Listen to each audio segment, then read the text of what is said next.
Someone make it make sense. Probably a couple.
Oh my God, was there no sound that whole time? I kept asking if you guys could hear me and no one could hear me, and that explains it. I'm so sorry, you guys. Okay.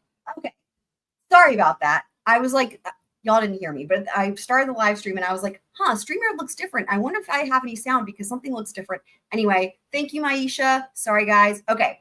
So what you didn't miss much so far. Basically, I was saying we're starting our journey with Fievel's book.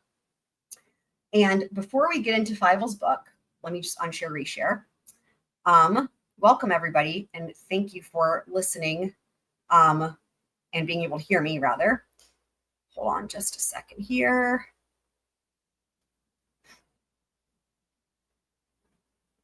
Okay, so Wendy's book, she wrote her book in 2013, right? Dan Markel was murdered in 2014, right? After Dan Markel was murdered, Wendi was on this podcast where it's like a creative writing class or whatever. So think about it this way, because we're going to listen. There's audio of this. So keep it into perspective that whatever we hear about her in this creative writing class, this is probably better than her book because this is years after. So we have that to look forward to. So there's Fievel, of course, and here's this little blurb about her. In her first story, Wendi hints at not feeling like she can publicly express how she really feels. A theme she repeats in other stories as well. Well, it's probably difficult when you don't have a heart or a soul. In her writing, though, she seems to be able to express how she really feels. I mean, whoever even wrote this, honestly, this is like really redundant and shitty writing. Anyways, okay. So there she is, Fievel. So now we're going to actually hear Fievel in her stupid class, and her creative writing class, and the other classmates will give feedback, and it's going to be pretty crazy. So let me just share this to y'all. Are you guys ready? Okay, so here's the audio of Wendy's creative writing class from after she wrote her book and after Dan Markel was murdered. And Doug, welcome on in, who got his first alert in months. Awesome. Miracles, dude, who have, you got to believe, right? When you believe in miracles. Also, shout out to everybody who's here. Let me get some commands going in the chat. Love y'all. Okay, you guys ready? Fievel's creative writing class. Will she fail? Will she get an A+? I think she'll fail. All right. Starving. Why did we wait so long to call Favor? We're idiots. Oh my God. So remember, this is audio of the class. So they're like talking about ordering food or whatever, okay? So the chicken sandwich at Whisk is so good. You are going to be so excited. Wow. Will you be quiet? I'm trying to work. Why do you always say that? We're here for for fun too, right? What happened to the fun part? Why do I always say that? Woo! Favor's here! Allison ordered so many favors from Favor that finally they became our new sponsor. Favor Delivery. If you're hungry and don't want to stop working to cook or go out to eat, order from your favorite restaurant and Favor will do you a favor. Jesus. Or if you forget your computer like Allison did, Favor will do you that favor. They'll pick it up for you. Download the Favor app. Okay, so that's like some sort of stupid ad. Sorry, guys. And enter the promo code WRITING to get $6 off your first order. Great. Okay.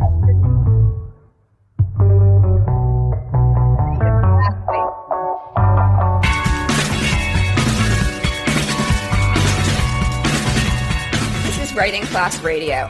I'm Andrea Askowitz, your host and your teacher. Writing Class Radio is a podcast of a writing class and more. Midnight stranded in handlebars. If you're just tuning in now for the first time, this is episode 6. You may want to go back to episode 1, but we know how that goes. So if you'd rather start here, bienvenidos. That's welcome in Miami. Oh my God.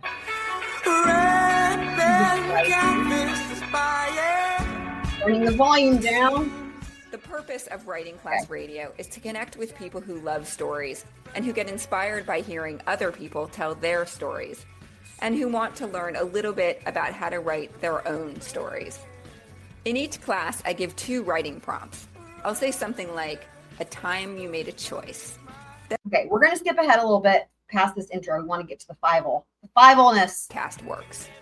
We broadcast stories. Oh my God, she's still going strong with this intro. All right, let's try this.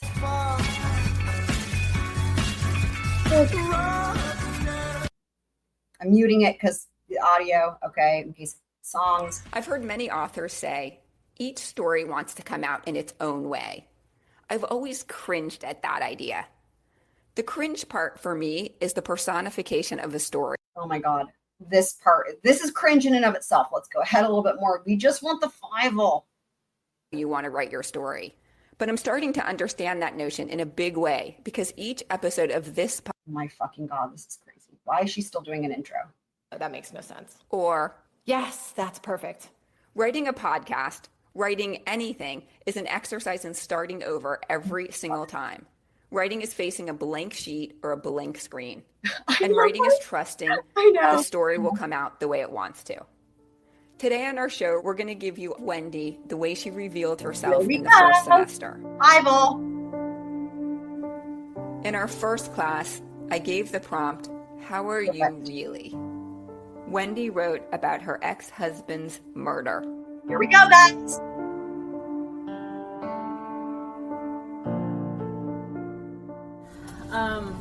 On July 18th, 2014, someone shot my ex-husband in the head while he was pulling into our garage after he dropped our then 3- and 4-year-old sons off at school. I only found out this information when the police picked me up from a lunch date I was having with 2 girlfriends and insisted that I come with them back to the station. I'm pausing it real quick. She had, you guessed it, a whole delicious lunch. And then interrogated me for 8 straight hours, because it's usually the ex-wife. I'm not really okay. Sorry, I just had to, y'all, because it's usually the ex-wife. Wendi herself in that interview implicates herself and calls herself the suspect, I think it's like 8 times or something. So it's really funny that she's saying that. And now she's oh my God, she's like, I'm not really okay. Can I back this up? Perfect. Okay. Information when the police picked me up from a lunch date I was having with 2 girlfriends and insisted that I come with them back to the station and then interrogated me for 8 straight hours, because it's usually the ex-wife. I'm not really okay. I list the things that are going well when people ask this question. My children are thriving and happy. We live with my parents who are incredibly devoted to our well-being. I started my own immigration practice, and I just signed up to do a 1-year clerkship with the Federal 11th Circuit in September, which means I can get off Obamacare and have 1 year guaranteed of a steady income. But the truth is that I miss my life. Oh my God, the pity party for herself financially when we all know she's fucking loaded after Donna's trial. Ugh. I was a professor at Florida State University College of Law. I was so proud to be a public interest attorney and a mentor to my students. The novel I wrote about my clients' stories had just been chosen as the common read for all first-year students at FSU. Sorry, a novel, you say? A novel? In August, I was supposed to be the commencement speaker, and then I was supposed to take my brain cancer surviving just turned 70 father on a trip to Machu Picchu. And I don't get to complain that I didn't do any of those things because I am alive.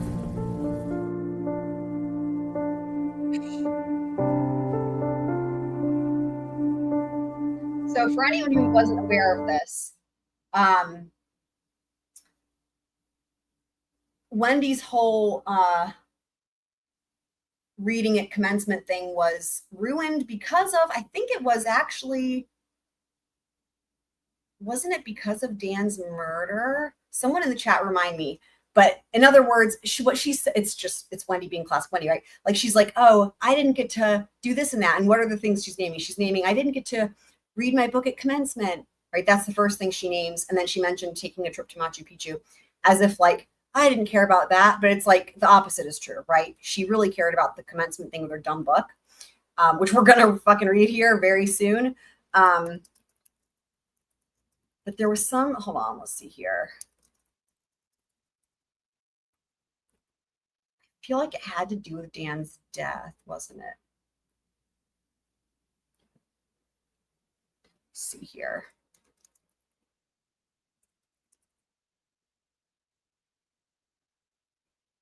Yep, that's right. Okay, I was right. Yeah, so it would be Dan was murdered just weeks before she was supposed to read her dumb book at FSU. Can you imagine, though, the irony? Because, well, there's a lot of foreshadowing in this book. And remember, the book was written before he died. So in the order of events, just for anyone who's just now getting here, the order of events, you have the book, which was published in 2013. Dan Markel was murdered in 2014. And Wendi speaking here at this creative writing class was after Dan's death. So, again, it's just like in her interview, right? Like in her interview when she's like complaining because she's like, oh, I had plans tonight. I probably should cancel them. And she's like, oh, woe is me. I'm the victim because, you know, now I can't go to my stupid Stock the Bar party.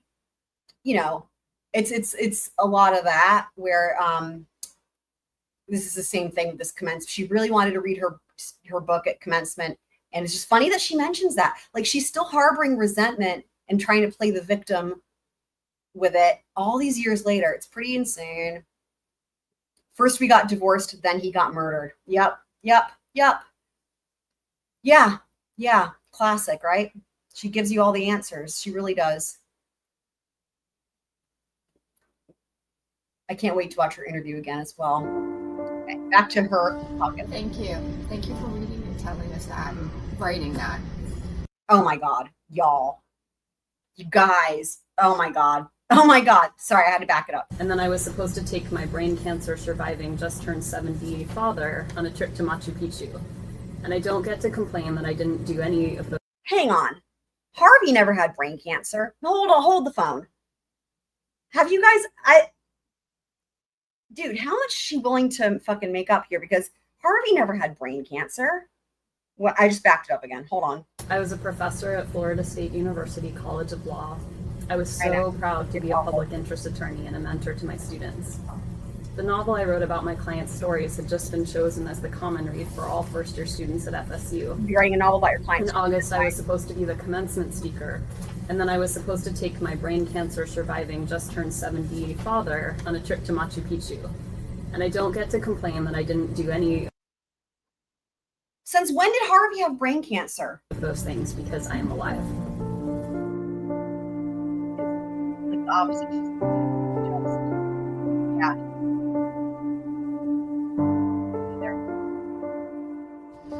Thank you. Thank you for reading and telling us that and writing that. Oh, don't encourage her. Okay, what do you guys think? What do you want to know more about? We learn a lot about the narrator. We learn how smart she is. We learn how much she's done in this time, you know, where most Who do you think the narrator is? So that's feedback from a classmate, right? The classmate said, we've heard so much about this narrator, how smart she is and how much she's done. Who do you want to bet that narrator is supposed to be in this situation? people would be probably in bed crying and on drugs and medication. Something that I was curious about, if there's something in there that is causing her not to be able to really get any sympathy, or if she feels like she's not getting sympathy because it was an ex, or she's not allowed to grieve him. I'm so curious to see how the grieving process went. What do you call it? When they just say the story and they don't. Hot topic, Yeah. cold prose. It's just said, and you're like, wow, that sucks. And what she's talking about hot topics, cold prose, is that it's not sentimental. It's just reported. The tone is perfect. Interesting. It's not sentimental. It's just reported. Interesting that feedback there, isn't it? As horrible as the experience was, I mean, it was sort of, I was happy at the end when she said that, and she talked about them living with her family and their family, and I mean, it made me, on some level, feel, I mean, I don't know, Less at least happy. uneasy, Yeah. less It's, I mean, That's uneasy. Oh my God. At the end, her living with her family. Fucking amazing. I think it's okay for us to feel uneasy for a long time in as readers or as listeners to this story. So I wouldn't want the narrator to worry about us.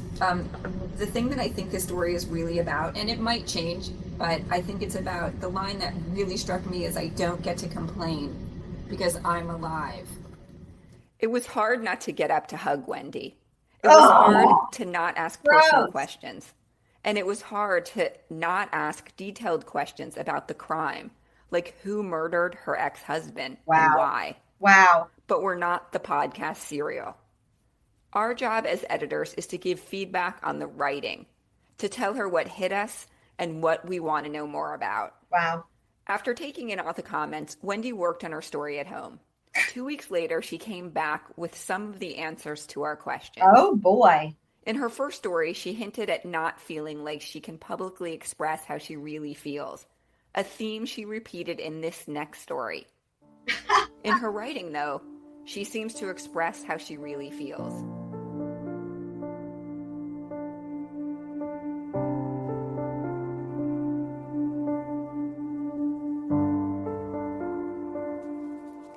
"10 months ago, someone killed the father of my children. First we got divorced, and then he got murdered. Okay, so remember, this is her she's supposed to have like taken in their feedback, right, and come back and tweaked it 2 weeks later. I'm gonna back that up. Amazing, guys. In casual conversations, I don't know whether to call him." Sorry, it didn't rewind like I expected it to. Okay, here we go. Writing, though, she seems to express how she really feels.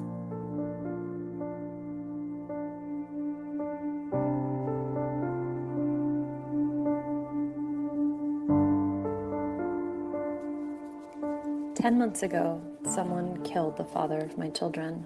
Wow. First, we got divorced, and then he got murdered.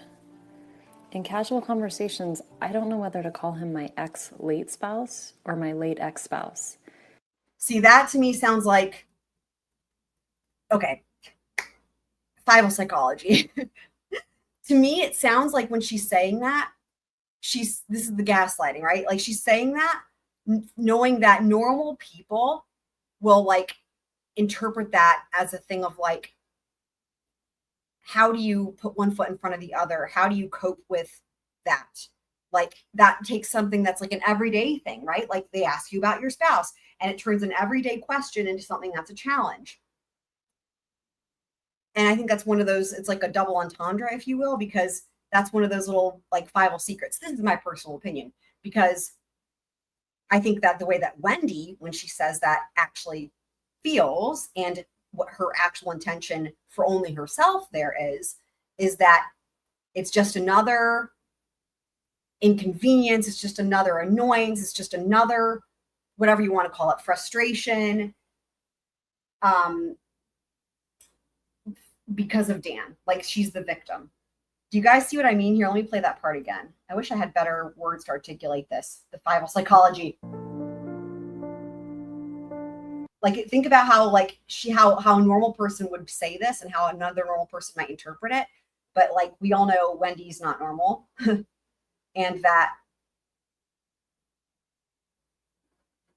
you know, everything, you know, again, it's just like everything involving Dan was just such a, I mean, at best, an inconvenience and a frustration to her. Her sense of entitlement is just it's always been just so off the charts of like, you know, how dare I have to miss my dinner party? How dare I not get to read this book at commencement, you know, and all that.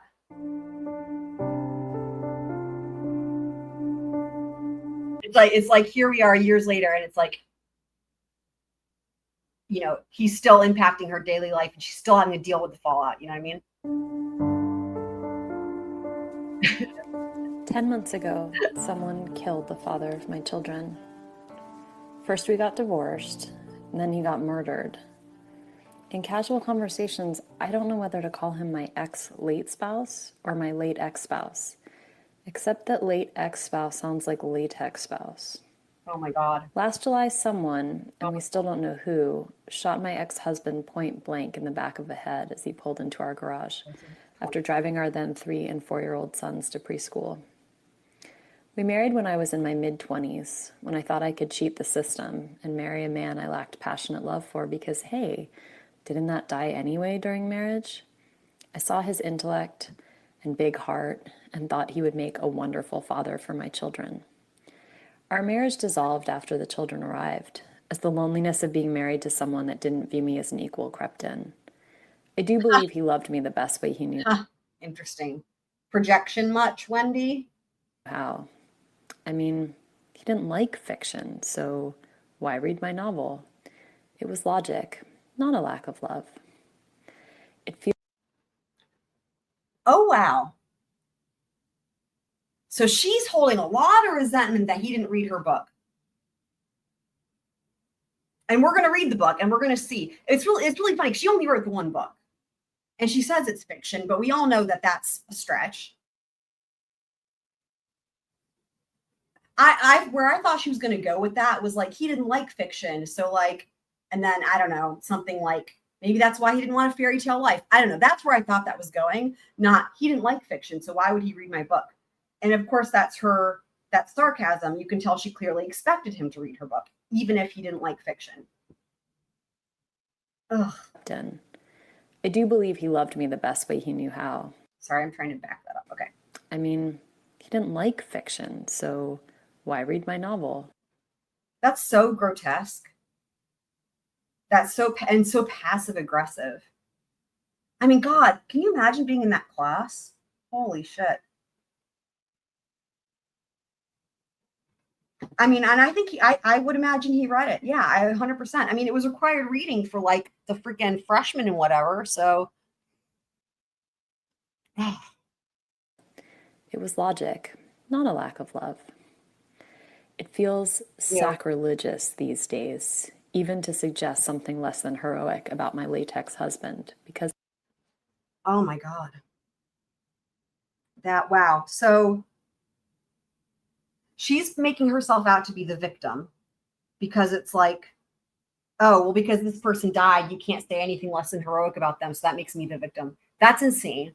And then the way she now has switched over to calling him a latex husband, which is, of course, contradicting what she previously said, where she's like, oh, it's so challenging. Woe is me. I don't know what to call him. Well, she so easily settled on latex husband, which is so fucking offensive. Wow. he was murdered. Sorry, let's hear that again. This is crazy. Even when you think you've seen it all, heard it all. After the children arrived, as the loneliness of being married to someone that didn't view me as an equal crept in. I do believe he loved me the best way he knew how. I mean, She I does. didn't like fiction, so why read my novel? It was logic, not a lack of love. It feels sacrilegious. I will say, to the extent that anyone doesn't read her book, it is a logical choice because it's definitely going to suck, and we're going to read it because we want to, gain insight into all the foreshadowing, which is going to be really interesting, and also enjoy how terrible it will be. These days, even to suggest something less than heroic about my latex husband, because he was murdered. God. He died violently and young, and likely at the hands of a professional killer. And the media Real interesting. You know what Wendi never suggested during her interview when she implicated herself a bunch of times, her brother a bunch of times, her parents a bunch of times, Jeff a bunch of times, even tried to implicate Dan's new girlfriend. You know what she never once suggested? A professional killer. had a field day in response. I turned on the news to find photos of my children with Nancy Grace, George Stephanopoulos saying my name in reference to our acrimonious divorce, and a picture my friend took. Oh, she called it acrimonious. You guys. Oh my God. She called it acrimonious. They can use this in her trial, by the way. So to the extent that anybody tries to bring in some expert divorce attorney to say that the divorce was friendly and normal and not contentious, Wendi herself just called it acrimonious. Wow. Sacrilegious these days, even to suggest something less than heroic about my latex husband, because he was murdered. He died violently and young, and likely at the hands of a professional killer. And the media had a field day in response. I turned on the news to find photos of my children with Nancy Grace, George Stephanopoulos saying my name in reference to our acrimonious divorce, and a picture my friend took when I was her maid of honor showed as evidence why I should be treated like a murder suspect. Wendi, don't even. The first one to call you a murder suspect was you, like 8 times over in the span of 5 hours. You 5 all. And not the mother of 2 fatherless boys. Crazy. I sat on a bench last week to watch the boys play. An older woman sitting next to me commented on how adorable my boys are and asked, "What does your husband do?" Oh no. I hate this question. Oh no, is she going to be confronted with the latex husband thing? Or I haven't yet said he doesn't do much because he's dead. But I excuse me?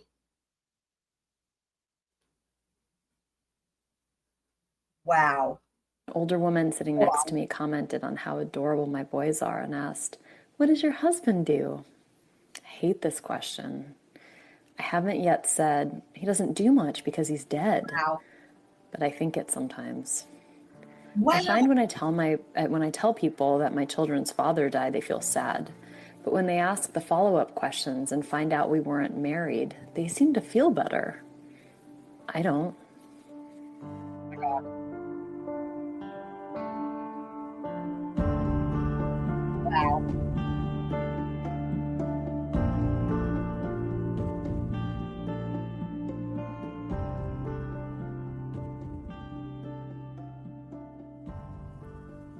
Here's Wendi in response to the prompt. What is the story you tell about your relationship with your mom? Oh God. My mom and I have lived together for almost a year. She is selfless, generous, loving, and beautiful. Oh my God. She thinks she is fat. She once got turned down for Weight Watchers because she didn't have enough excess weight to be admitted to the program. Wow. She thinks she is stupid. My mom, who won the New York Spelling Bee for middle schoolers when she was only in the 6th grade. I'm so many of the things I am because of who my mom is and who she wants me to be. Well, if this entire fucking Fivel audio might be bullshit, but I do agree with that last statement. So note though, that when describing her mom, the first many statements in a row are specifically about Donna's looks, entirely about her looks. They're about her looks. Hold on, let me back this up. Welcome on in, CC. And it's so interesting because then Fivel says like that she's just like her mom or whatever, which by her own description would be vain, superficial. She thinks she is stupid. My mom, who won the New York Spelling Bee for middle schoolers when she was only in the 6th grade. Also, I think that's meant to be belittling, as if the most recent intellectual achievement that her mom had was when she was in middle school. That's one of those things, like a backhanded compliment, right? It's like, my mom is so smart because she won a spelling bee in 6th grade. It's like, oh, the most recent thing that you did that was like of any intellectual like success was in middle school. Oh, well, I went into all these, you guys see what I mean? Like, oh, I'm so many of the things I am because of who my mom is and who she wants me to be. I was valedictorian of my high school. She seemed proud. There it is. D, she's one-upped her. She one-upped her. Middle school, try high school. That's what she's saying. Dude. Welcome on in, Net Detective. If you're a new scroll friend, welcome on. Is this real? This is real. From 2015, the year after Dan was killed. This is real. It is real, very real, very real. I know it's hard to believe. It's pretty insane. Welcome on in, everyone who's getting here. That I graduated high school still a virgin. I try to draw boundaries with my mom because lately there aren't any. She is caring for my children right now so that I can be here in class, more like a co-parent than a grandmother. But I accept it because as a former kindergarten teacher, she is so adept in that role. Again, it's not a compliment. She's actually trying to insult her. Oh, a kindergarten teacher. Not a professor, not a college professor like me. This is me being Fivel, right? She's like, yeah, my mom, the kindergarten teacher, not a college professor like I am, not an author like I am. You know what I mean? Like that's her. That's what she's, that's all. This is so backhanded. It's pretty insane. Welcome on in, Brooklyn, and anyone else who's just now joining us. Also, I will just say again, I can't agree with vast majority of anything that Fivel says, but I do agree with, again, the part about the boundaries. And I've commented on that. We've talked about that on so many of these live streams about the issues with the boundaries and Wendi being unable to set them. And that being, in my view, part of what has shifted into where I think I started seeing the 40 chess, long game 40 chess that Wendi had going on way before Dan's murder. And part of that being the only way she could figure out how to potentially, well, she didn't have to set boundaries, right? Like I said, once her mom was arrested and taken into custody, she skedaddled right on out of there, right? She got to leave Florida. She got to go to Austin, Texas. Fivel went west, then Fivel went north. Now Fivel's in Colorado, and has plausible deniability. I can't, not speaking to them, right? As far as like her mom and her brother, but I think it's really the toxicity there is really more with her mom. You know, it's like, oh, I can't talk to you because my attorney said not to, right? Plausible deniability. She couldn't pull a Rob. Anyways, we've talked about it a lot, but just again, the boundary thing. And welcome on in, MCAT. Happy to see you. Missed you, my friend. Is there more than one Nightbot? No, just one Nightbot. Just one Nightbot. We love Nightbot here.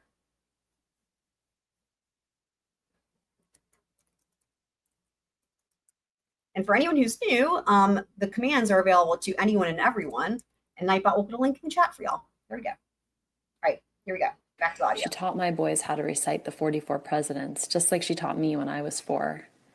I see myself in them, reciting, receiving praise. She has completely changed her life because mine fell apart.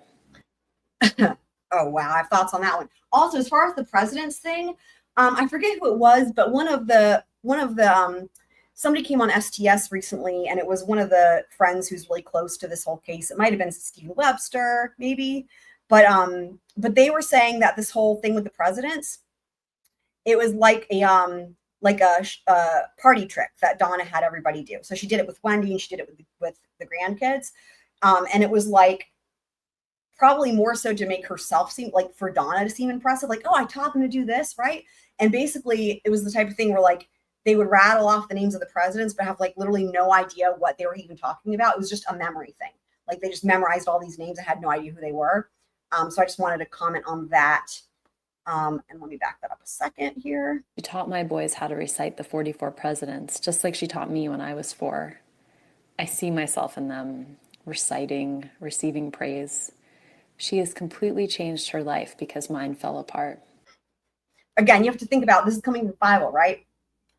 They want to change, like, oh my God. Everything is the opposite. It's so gaslighty, right? The life changed the way that they wanted it to. Yes. So Nightbot. So Cece saying, I saw on another channel and I was like, hi. Oh, that's awesome. Yeah. So any channel can have Nightbot, because Nightbot is just like, I don't even know. I guess it comes with YouTube or something. I'm not really sure. It's like it's a free little friend. And I love Nightbot because Nightbot has little hands, but a big heart. And Nightbot is so cute.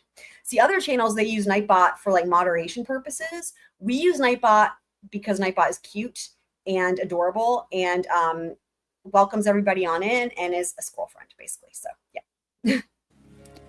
I write letters to her in my head every day, ones of immense gratitude for facilitating my return from the bottom. Wait. She writes letters in her head? This is what I'm talking about, guys. I was not expecting that. It's like, I write letters. Wouldn't you give her the letters? You write them in your head? What the heck?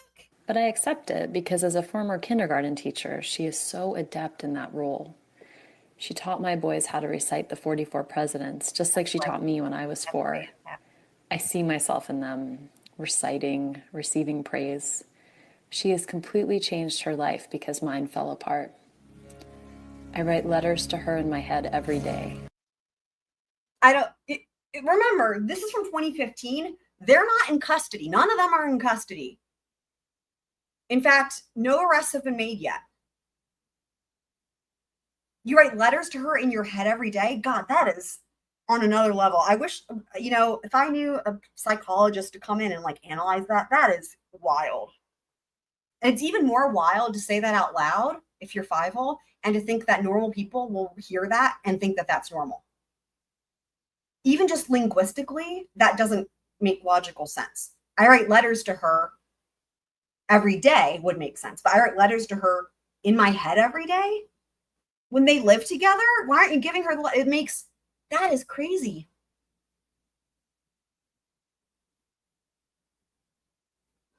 Wow. Ones of immense gratitude for. Interesting. You know how there's that whole thing that they say, that strategy? Have you guys ever heard this? Where it's like, if there's somebody that you have unresolved issues with, for example, right? Or you have like a fight or resentment or whatever. Have you guys ever heard of this thing where they say that, you can write, or it could be whatever, just somebody who you're not going to say things to. Like you can write a letter to that person or people, whatever. You write a letter to them, but you don't deliver it. You write the letter and then you like burn it or throw it away or store it somewhere, whatever, but you don't mail it, because the point isn't for them to receive the letter. The point is for you to write the letter and feel like you got the things off your chest. I wonder if that's what this is about, because why else would you say this? I write letters to her in my head every day. I mean, I don't doubt for one second that 5-0 has all kinds of resentment towards her mom. So, yep, write them a letter, then destroy it. Exactly. Yeah. Wow. Just wow. Facilitating my return from the bottom.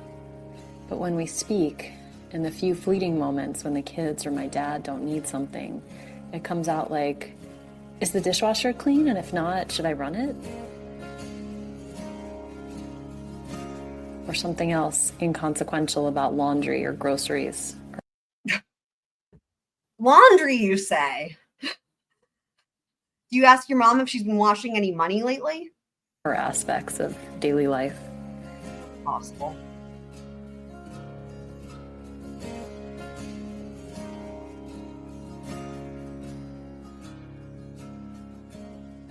Interesting, the change in music too, right? There's more of Wendy's story coming up Oh, God. after we talk about our awesome sponsors. No, we don't care about the sponsors. Okay, we're skipping past the stupid sponsors. Getting back to Five-Volt's story. Let's see. Endless practice, like a kind of muscle. That sometimes her outward reactions don't match her inner emotions. Oh my God. Hold on. Let me make sure we catch all that. Ooh. Oh boy. In response to the prompt, lies, Here we go. Wendy remembers the death of her friend's father. And again, she discovers that sometimes her outward reactions don't match her inner emotions. You mean like the face on the screen when she's supposed to be sad? My childhood friend Lisa told me this weekend that she never even knew I was unhappy in my marriage. I had no idea I hid it so well. Oh my I God. always thought that I had an expressive face. Y'all, for anyone who's listening and not looking on the screen, we've got Wendy as Five-O because that's her spirit cartoon character. And look at, and just funny because like there's her face. The kind that easily registered happiness and disappointments. But the more I think about it, the more I realize that most people think I am very happy all of the time because I smile constantly to try to engage with people, make them smile too.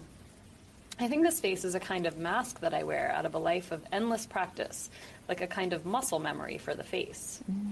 Wow, I can even remember one time learning that a friend's father had died, and upon hearing the news, I smiled. It was a bizarre reaction since I loved my friend and her dad very much. You guys, we're going to hear that again. Also, her saying, oh, I think the reason I have like a resting smile on my face is because it makes people happy and it brings joy to their life or whatever. And it makes them smile too. You guys, we're all human, right? That's true if you see somebody with a genuine smile, right? When you see someone with a genuine smile, it can make you smile back. However, Bible herself has just said that this smile has become a muscle memory thing. It's not because she's actually happy. It's basically just like her default facial expression or whatever. And for anyone who's seen people like this, right, that does not elicit a smile out of others, right? It elicits more like a feeling of creepiness, if you will. And it couldn't agree more. She's very fake, definitely a fake. We're going to back this up again here where Wendy talks about how she smiled after learning her friend's dad died. I'm very happy all of the time because I smile constantly to try to engage with people, make them smile too. Now, I think this face is a kind of mask that I wear out of a life of endless practice, like a kind of muscle memory for the face. I can even remember one time learning that a friend's father had died, and upon hearing the news, I smiled. It was a bizarre reaction since I loved my friend and her dad very much.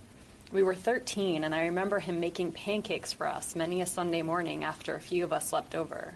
More than 20 years later, I still feel like a freak show thinking back on that moment. You are a freak show. If I'm a person that likes to be funny and to use humor and levity to engage with people, then is it an authentic or inauthentic response to smile at the news of something tragic? Am I deluding others or myself when I smile or laugh through the pain of a terrible time? Am I avoiding actually bathing in the grief I need to feel so that when time passes, I will have missed my chance to mourn? On that one, I would say I don't think she's capable of feeling actual grief, so neither would be true, in my opinion. Danny used to tell me that everyone thought I was such a nice person and such a good person. Oh my God. But he was the only one that knew the truth about what a bad person I was. He was convinced I had deluded everyone but him. Yeah.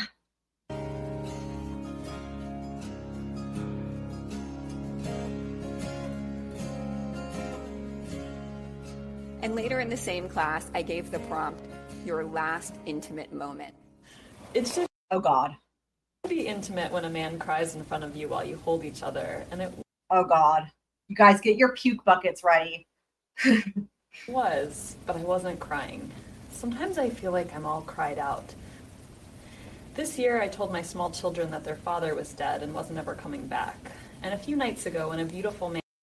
Oh my God. Okay. So first of all, the way she says this, right?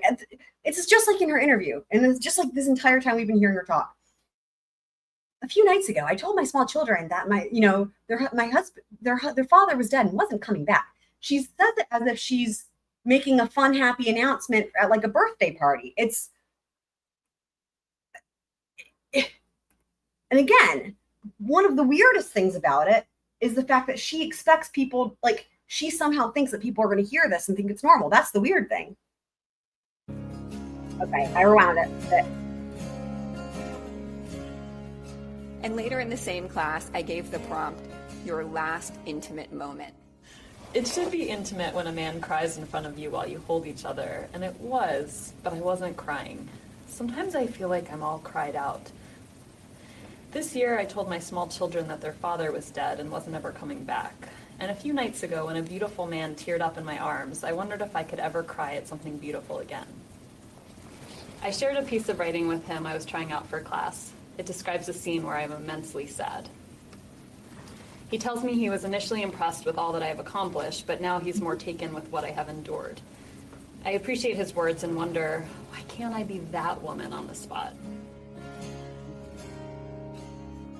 Why do I reserve the written word for a place where I can accurately and painfully express myself, and the in-person, real-life version for the Wendi show, jazz hands and all? I wish I could merge us so we could be less... Okay, first of all, again, we're almost to the end of this. We're going to get to her book. So let's just, Wendi in her own words just said, as far as the written word, let's hear this again, because we're about to get to the written word.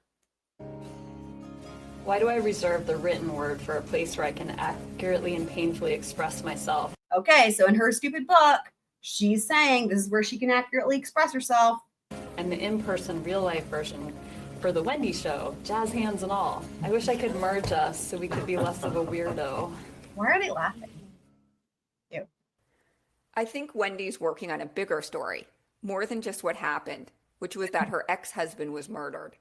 Her bigger story is about what it means for her to be authentic. Why does she laugh in the face of trauma?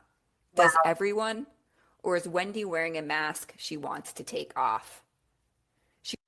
These questions are really, man, I wonder if this person with this class has ever gone back and listened to this as time has progressed and been like, holy shit, Wow. She writes a lot about how people react when they hear her story. She also writes about her own reactions, how she wishes she could be as true in person as she is in her writing. So I spoke to Wendi about her experience in our class. Oh boy. How did she feel telling her story? And how did it feel to get our class's reaction? You asked, how are we doing really? And I was shaking from head to toe. And I thought, okay, let's just do this. Let's just dive in. I didn't have a plan to do it, but it just felt unavoidable. The words kind of just flew out of me. But then when I was done, I sat there and I couldn't look anyone in the eye. And I was sweaty. And I just thought, okay, now I've done it. Now it's out there. Now what? And so then how did you feel? Okay. Right there, it sounds like she's attempting to describe what in her attempt is supposed to sound like a traumatic experience where she feels ashamed, right? And why am I saying that? Because she's saying that after she apparently answered a question about how does she really feel, which of course we know it doesn't matter anyway, because she doesn't have a heart or a soul, but that afterwards she was shaking and then she couldn't look anyone in the eye. The part about not being able to look anyone in the eye, that I would imagine is like shame or whatever. Where was I going with that? Hold on, let me back it up. It's just another Fievel contradiction. Look anyone in the eye, and I was sweaty, and I just thought, okay, now I've done it. Now, right? Okay, so this is supposed to be a traumatic thing. She's ashamed, what have you, and as she's recounting this, she's laughing. She's laughing, and just it's out there. Now what? And so then how did you feel about the class's reaction? I felt good. I felt good about the class's reaction. See there, she says, I felt good. And it doesn't sound like she means good. It sounds like she meant to say bad. I mean, everything with her is just the fucking opposite. Now it's out there. Now what? And so then You know, again, we're used to her laughing through all the things that she's saying. She's giving some horrible news. She's talking about her friend's dad dying, her husband dying, whatever. And it's like laughing and smiling or whatever. And now when she's actually trying to say something that should be happy, like I felt good, it doesn't actually sound that way, at least to me. how did you feel about the class's reaction? I felt good. You hear the downward tone in her voice there? That's very interesting. You don't hear that from her very often. I felt good about the class's reaction. I realized She's like, I felt good. You know what I mean? It's like it sounds negative to me, but then there's also like a ... where now she's going to have to try to like back that up. that people had questions. And so some of them were about the writing and how, what might be different ways to tell the same story. And other questions were a bit more like, well, Yeah. So the question was about how she felt. She goes, I felt good. And then she segues into the questions that people asked. You guys, you can't make this shit up. She's just recounting what happened. She can't do it. She can't answer the question. Like she just completely switches into assessing other people's questions and not how she feels. Holy shit. that Hey, kids, people had questions. And so some of them were about the writing and how, what might be different ways to tell the same story. And other questions were a bit more like, well, what happened here and what was going on there? And I thought, oh, I don't know if you remember this. I didn't know we were all going to read what we wrote in class. I thought maybe some of us would read if we felt like it. And I didn't think that would be me. So Objection, non-responsive. I asked her what motivated her in that moment to read her story, even when she wasn't expecting to. I think for me, a lot of Before she answers this, here's why I think. Actually, okay, before she answers it, what do y'all think? Let me replay the question again. Let's hear the question again. might be different ways to tell the same story. And other questions were a bit more like, well, what happened here and what was going on there? And I thought, oh, I don't know if you remember this. I didn't know we were all going to read what we wrote in class. I thought maybe some of us would read if we felt like it. And I didn't think that would be me. So I asked her what motivated her in that moment to read her story, even when she wasn't expecting to. I think for me, a lot of So let's see what you guys are saying. To sell books. Yeah, great, good answer. Twiz says she's crazy. Accurate. Kitsmit says, I think because she likes the attention. Also accurate. All these things I think are great answers. Great answers, guys.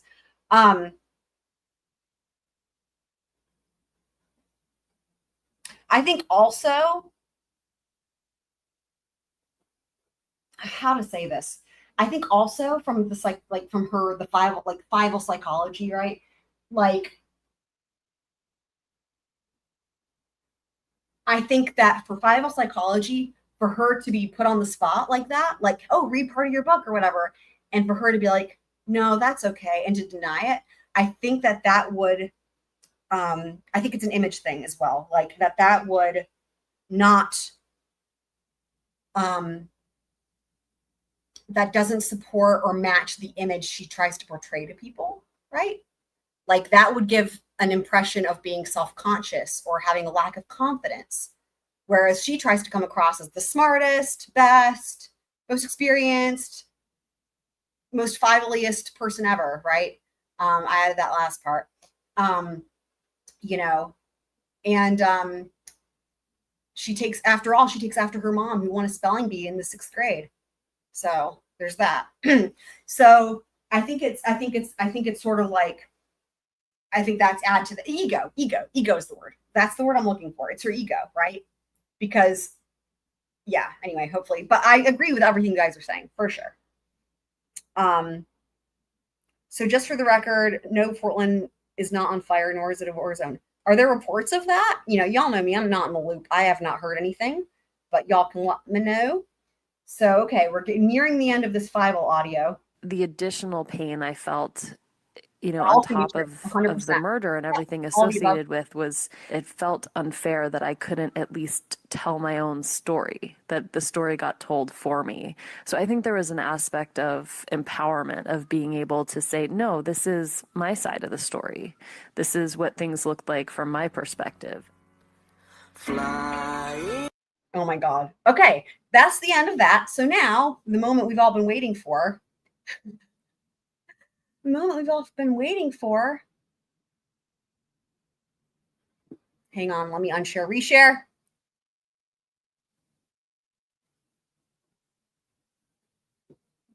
What do you guys think is behind the Fivel?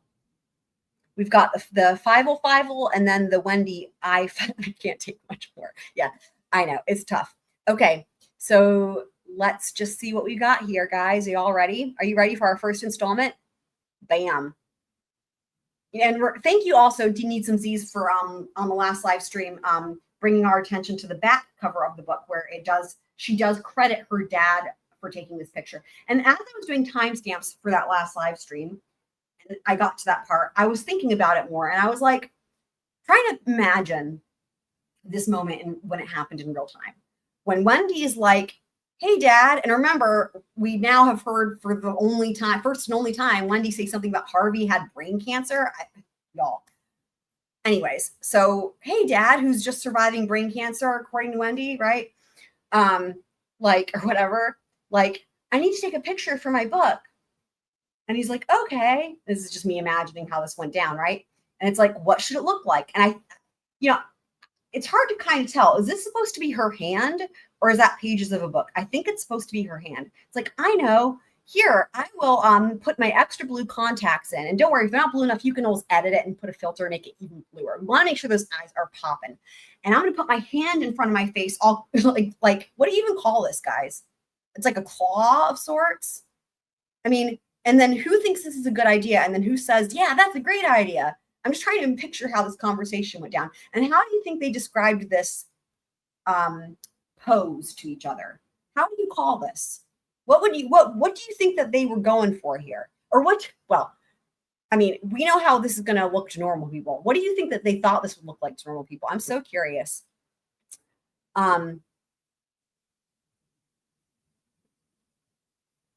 Kane wants the back cover. So the back cover, let me see if I can pull that up. It's a Masonic symbol for scrolls. So yeah, the back cover, let me see if I can find a picture of that. Just a second.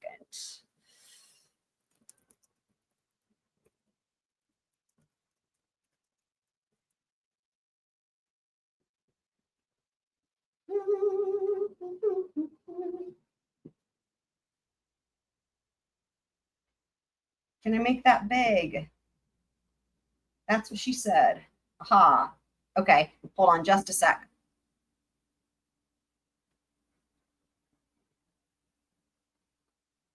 So here's the back cover. Oh, hold on, I need to scroll down. Okay, there it is. So the very bottom there underneath the barcode, it says cover photo by Harvey Jerome Adelson. I mean, hilarious that anybody would want credit for that, right? In my opinion. So, okay. Just to go back to sharing this. Someday StreamYard, I hope, will make it so that you don't have to keep unsharing and resharing. And I've heard other people complain about it recently, and I'm like, yes, it's not just me. So, yeah. The cover art makes sense. Traffic people hidden in the shadows all around us. Yeah, but why is it Wendi, though, who's hiding in the shadows? I mean, unless she wants to portray herself as a trafficked person. You know what I mean? I mean, it also, I just have to say, it's also weird when you want yourself to be the cover of your own book, right? Like, to the extent that when she has her trial, she ever tries to deny that this is supposed to be in any way, shape, or form autobiographical. I mean, can you guys imagine Georgia being like, hey, who's that on the cover? Funny if that happens after the jury has heard her interview or her interrogation, right? And the whole bit about her wearing the contacts and the comment from the guy at the ABC store or whatever, and the whole thing about the blue eyes and the contacts and the da-da-da, and when he tries to compliment herself. If that happens first and then they get to this, oh my God, that's going to be amazing. I I just love it. I love even thinking about it. Yeah. So yeah, Wendi, who's this on the cover of your book? She wouldn't even have to fucking answer because it's just so obvious. I mean, the fucking blue eye is just does me in, guys. You don't think the photo is creepy and also weird that it's her? Welcome on in, Leslie and Billy. Kids been saying it's probably Wendi for a couple reasons. 1, ego. Yeah. 2, cheaper than hiring an artist, photographer, and model or paying for the rights. Yeah, I mean, but also we know that they're loaded, right? So there's that. I mean, it would have made more sense to be like, I mean, she's telling the stories according to her of like her former clients. It would have made sense to be like, you know, have a picture of one of them where it's extra hidden and maybe just alter it a little bit so that they can't be identified. I mean, I don't know how much they're going to be identified in the book, but we're about to find out. I think overthinking is what we do here. You know what I mean? I mean, it's a choice. It's a choice. This is our story. All right. Published in Durham, North Carolina. Shout out to NC. Copyright 2013. Here we go, guys. All right. Introduction, parentheses, S. Sorry, let me try that again. Introduction, open parentheses, S, close parentheses. I guess we get to decide if it's plural or not. It's like choose your own adventure. Bible style. Okay. Grandma always warned, never share your underwear. Oh my God. What a way to start a book. Things that you shouldn't ever have to advise. Okay. Mom advised, go to law school and find yourself a good husband. My husband Joshua said, write this story. I've listened to only some of the sage advice I've received over the years. Hang on. Clearly you're writing a story. So does that mean that you did not take the advice about sharing your underwear? Is that what you're saying? Because it's like, we're going to learn that the narrator goes to law school and and is writing a story. So are you saying you're sharing your underwear? Okay. In my former life, I was a corporate lawyer with a pathetic dating record. Footnote 1. Hold on. Let's go to the footnote. Yes, here's the footnote. Yes, I am a lawyer. Therefore, I footnote. This is how I was taught to write. I am pretty sure that before law school, I didn't feel the constant need to cite to wherever I first discovered information. Now, after 3 years in law school and years in practice to boot, I just can't stop myself. So sue me. Okay. I could go, okay, we're going to keep reading. We're just going to keep reading. None of my clients had been forced into prostitution as far as I knew. Another footnote.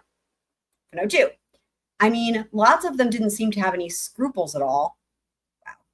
But most only visited prostitutes in Vegas, far away from their cushy K Street offices and comfortable houses in Georgetown. Sorry, let me just say cushy K Street offices and comfortable houses in Georgetown. I was a tax-paying U.S. citizen with an upright upbringing, good friends, and a reputable job. I am now what the industry calls a, quote, public interest lawyer, end quote.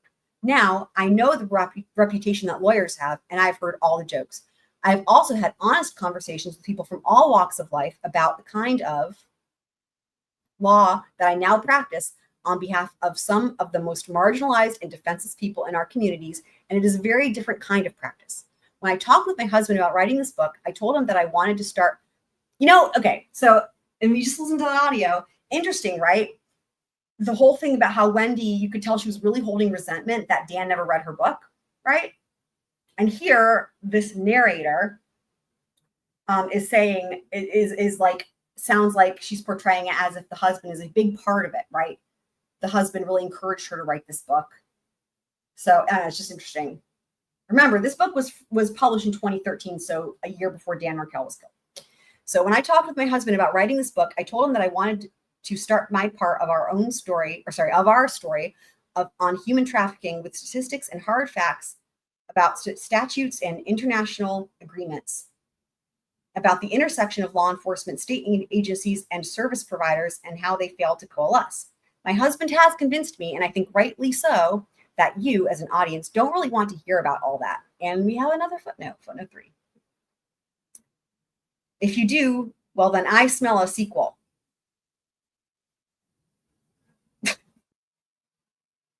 Clearly not enough people must have given feedback that they do, because there was no sequel. Okay. People are drawn in by the human dimension, he tells me, and that is what I will try to give you. I have decided to tell my story and to let my clients, and now friends, Rosa and Mila, tell you theirs. Our stories are connected, but each has its own distinct origin. I really don't think that I could do their stories justice, so you will hear their thoughts, to the extent possible, straight from them. Well, that would be a breach of attorney-client privilege, but you know what? It's quote-unquote fiction, so Lord. Thank you, Kitsmits. Oh, she says, okay, I will sue you for intentional infliction of emotional damage. Yeah, there you go. An IED claim. I'm loving it. I'm loving it. There's a lot. Like we could keep the list going, right? Of all the things we could sue Wendi for. Love it. Yeah, there are footnotes in a novel. Yeah. And right from the get-go, because she really wanted to make sure that the reader felt belittled, right? And just like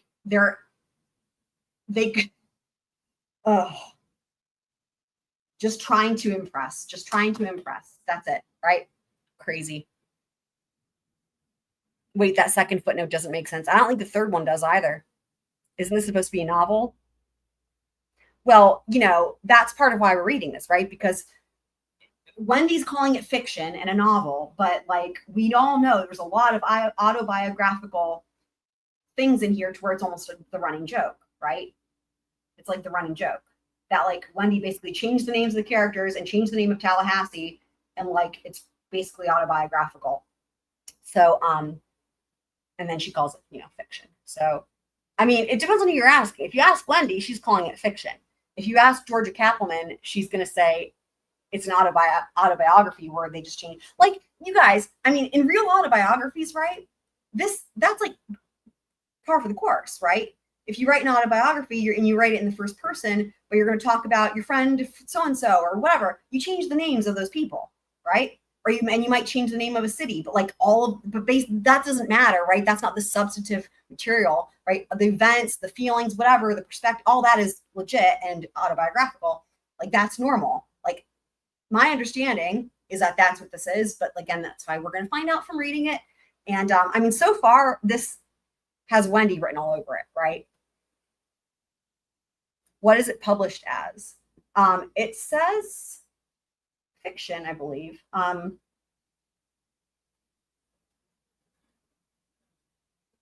on. I scrolled too far. I flew too close to the sun. Yeah, right there. Human trafficking, fiction. But having said that, that's probably because, who makes that decision though, right? Wendi and her publishers, I would imagine. I've never published a book. Anyone who's published a book, let me know. But I would imagine that that's who determines that. I don't know that there's some other board, third party board of authors that verifies whether or not you're calling putting it in the right category. You know what I mean? This is fiction.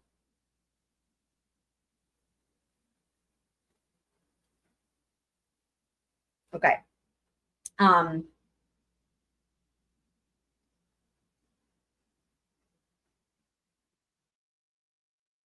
Right. If that's right. Where we left off was me freaking out because she's gonna tell you the story straight. She's like, I'm gonna tell you my client's story straight from them. And I was like, oh yeah. What about attorney-client privilege? Much. Anyways.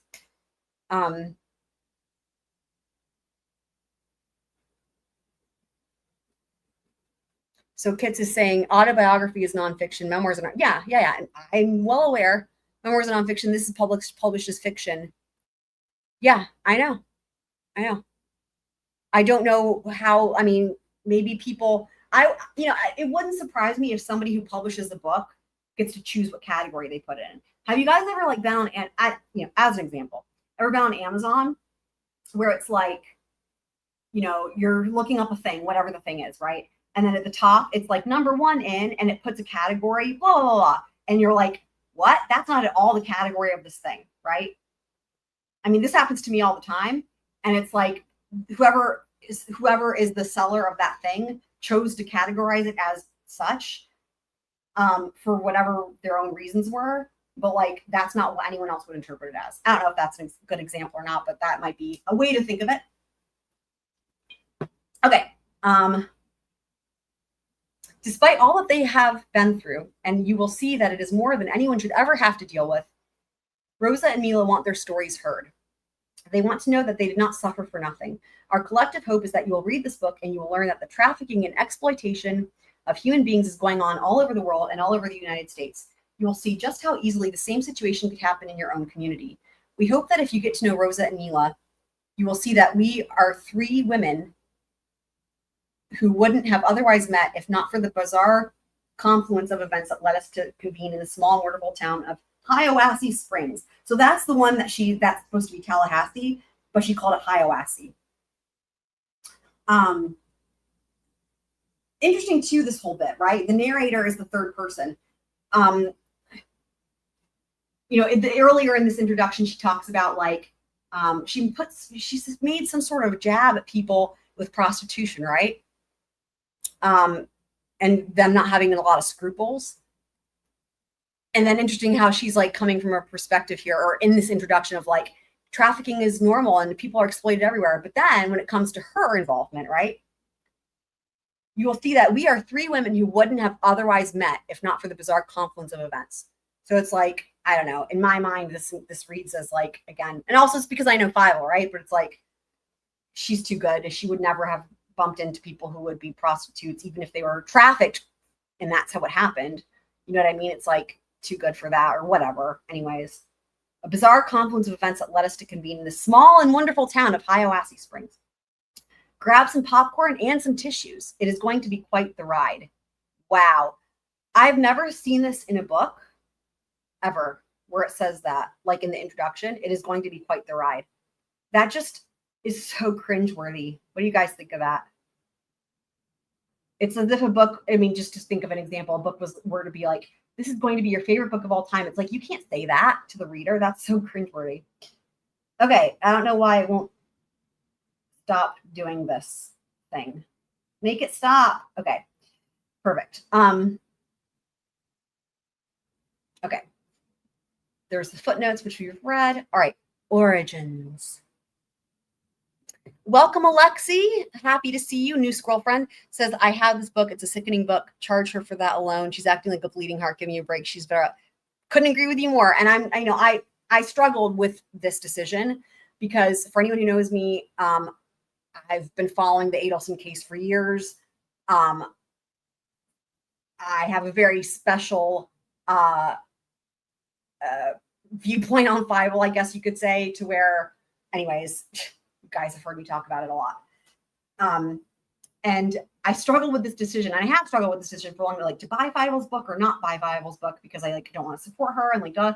And eventually, like that's where I just decided on the digital copy because I was like, you know what, it's worth it, so we can read this. You know what I mean? And also, Fievel's probably making a fraction of a penny off of it, if that. It's not made that many sales on Amazon, at least, and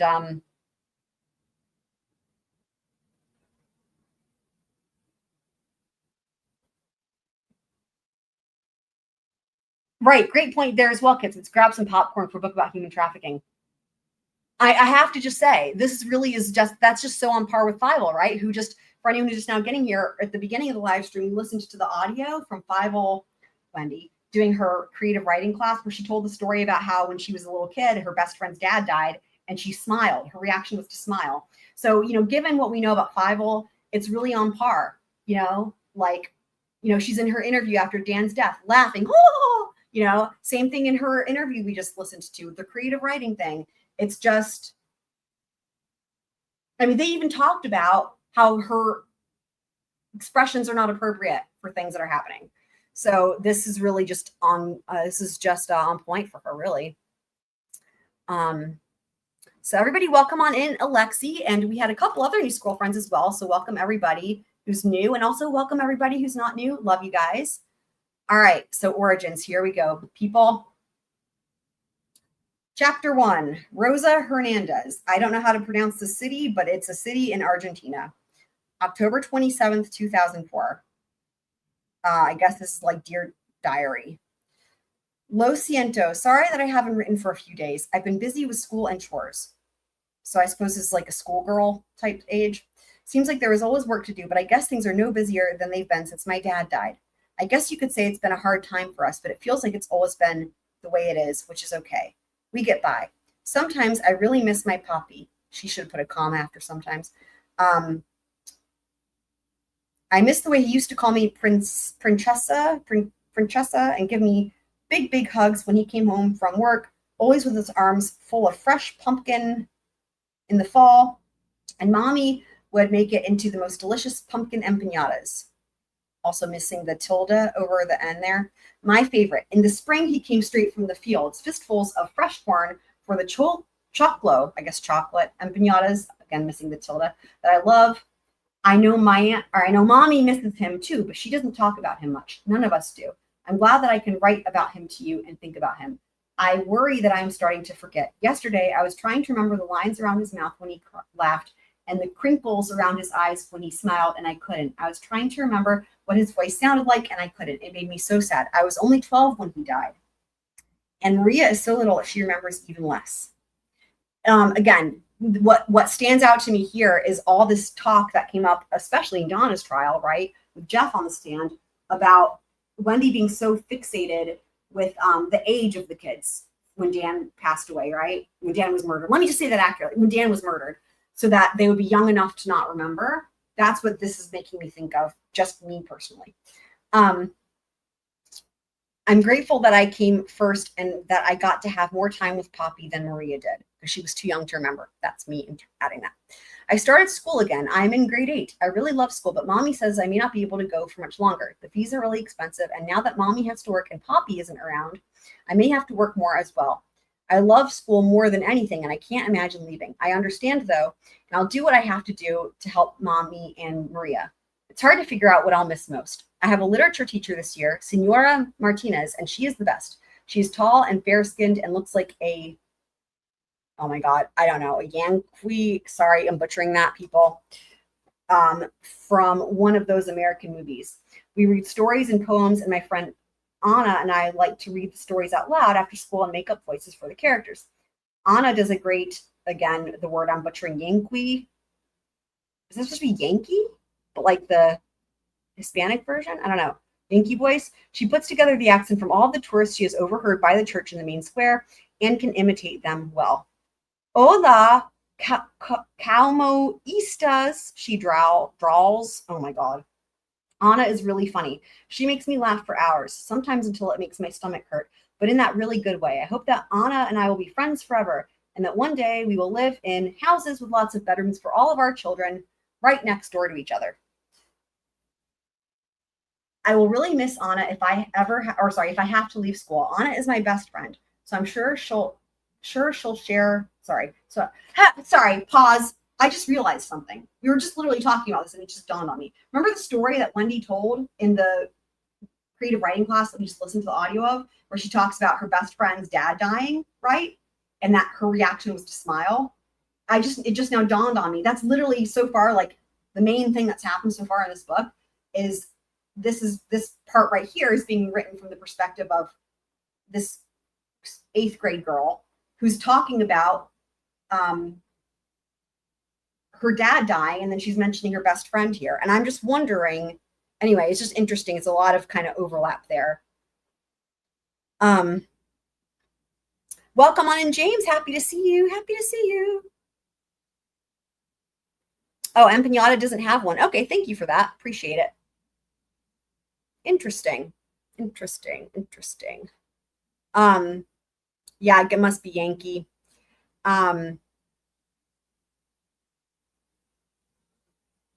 Interesting. I was going to say something else, but I lost it. All right. Oh, I know what I was going to say. For anyone who doesn't know Kit Smits also in the chat is a writer. So she is the perfect person to offer feedback on this whole dealio. Okay. I will really miss Anna if I have to leave school. Anna is my best friend, so I'm sure she'll share her books with me, and then maybe I can learn the rest of what I need to learn to be a writer or a teacher from her. When Maria is old enough, maybe she could take on an extra job so I could go back to school. All this talk is silly for now because I may not have to stop school at all. Much has happened since I last wrote. I met a really special woman. Oh my God, do you think she's referring to herself? I think she's supposed to be referring to herself. How much you want to bet? How much you want to bet? How much you want to bet? This is supposed to be the introduction of the narrator, aka Fievel. Oh my God. Wow.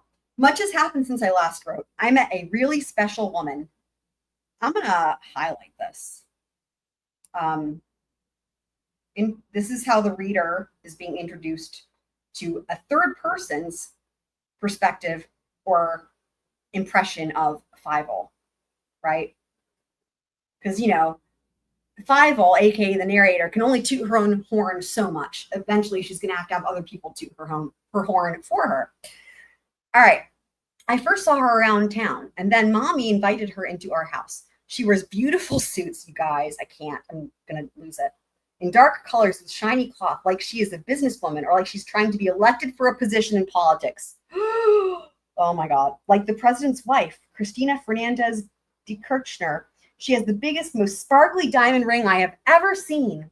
She has long, straight, thick, and shiny black hair.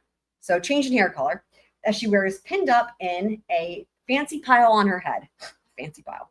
She's also from Jui. I don't know. Although she probably hasn't lived here in a while because her Spanish sounds different than mine, more cultured, which I bet is because she speaks English instead of Spanish most of the time.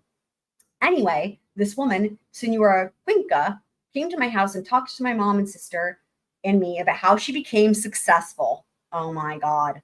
She said that through hard work and dedication, she went to school, graduated from university, and then got another degree in business, which is like being the smartest business person ever. And now she runs her own restaurant in Miami, open parentheses, which is in Florida, which is in the United States, close parentheses. She said that she will pick 2 girls from Jui to come to the United States with her to learn the restaurant business and to live with her in her house. Another overlap here, right? I'm thinking of the whole Donna thing, right? Because we know from Donna's unhinged emails that her expectation, Donna's expectation, the whole time, all throughout Wendy's divorce, her expectation was that Wendi and the boys would come and move back in with them in the parents' home, like the childhood home, and move back in with them, which they ended up doing after they murdered Dan. So interesting here, right? This person who seems to be like almost like a mother figure, right? Wants these girls to move back with her to another country, to move to Miami, and not just that, but live with her in the same house. Interesting.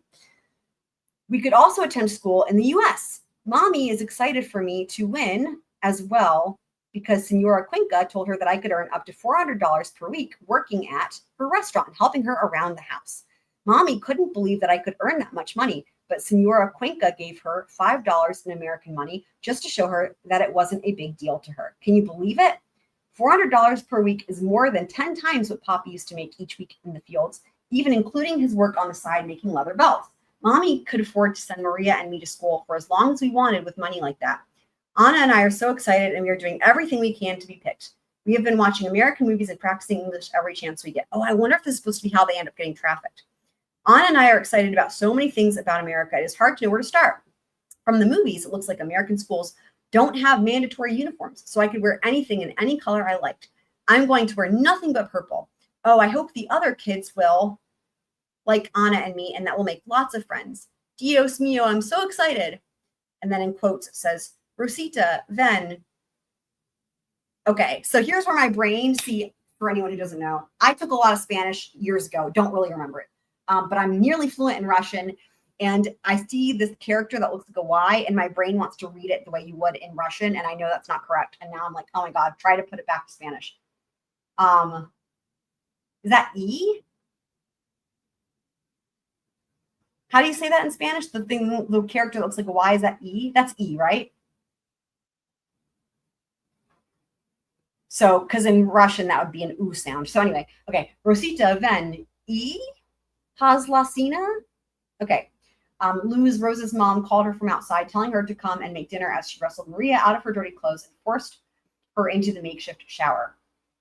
Me voy, Rosa called to her mom, trying dutifully to disguise her frustration at being dragged away from her writing. Sorry, diary, I have to go make dinner. Good night, Rosa. Also, I have to say I'm sorry for butchering Spanish. I'm doing my best, but to see that character by itself like that, is throwing me for a loop because you would see that also in Russian, but it's something completely different. So,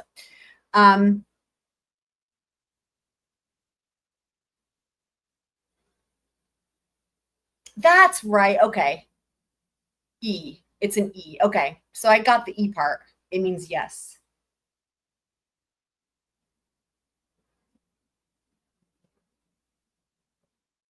It doesn't mean and.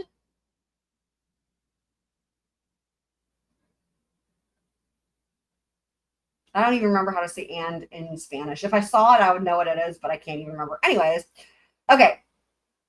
Wendi, guilty, liar, agreed. All right. There we go. Rosa's chapter is finished. Chapter 2, Mila. So this is the other girl, I guess, right? Mila Gulej. All right. Oh, it does mean and. Okay, well that explains why I was like, wait, now I don't remember what and means. Okay, cool.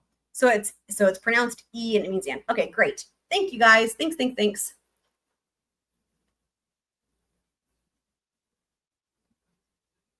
What's funny is in Russian, and would be the character looks like a backwards N, and it's pronounced E, but it looks like a backwards N. Anyways, okay. So yeah, Mila's chapter 2. Yeah, I'll have the dumplings. Let me do that better. So this is the quote. Yeah, I'll have the dumplings, end quote.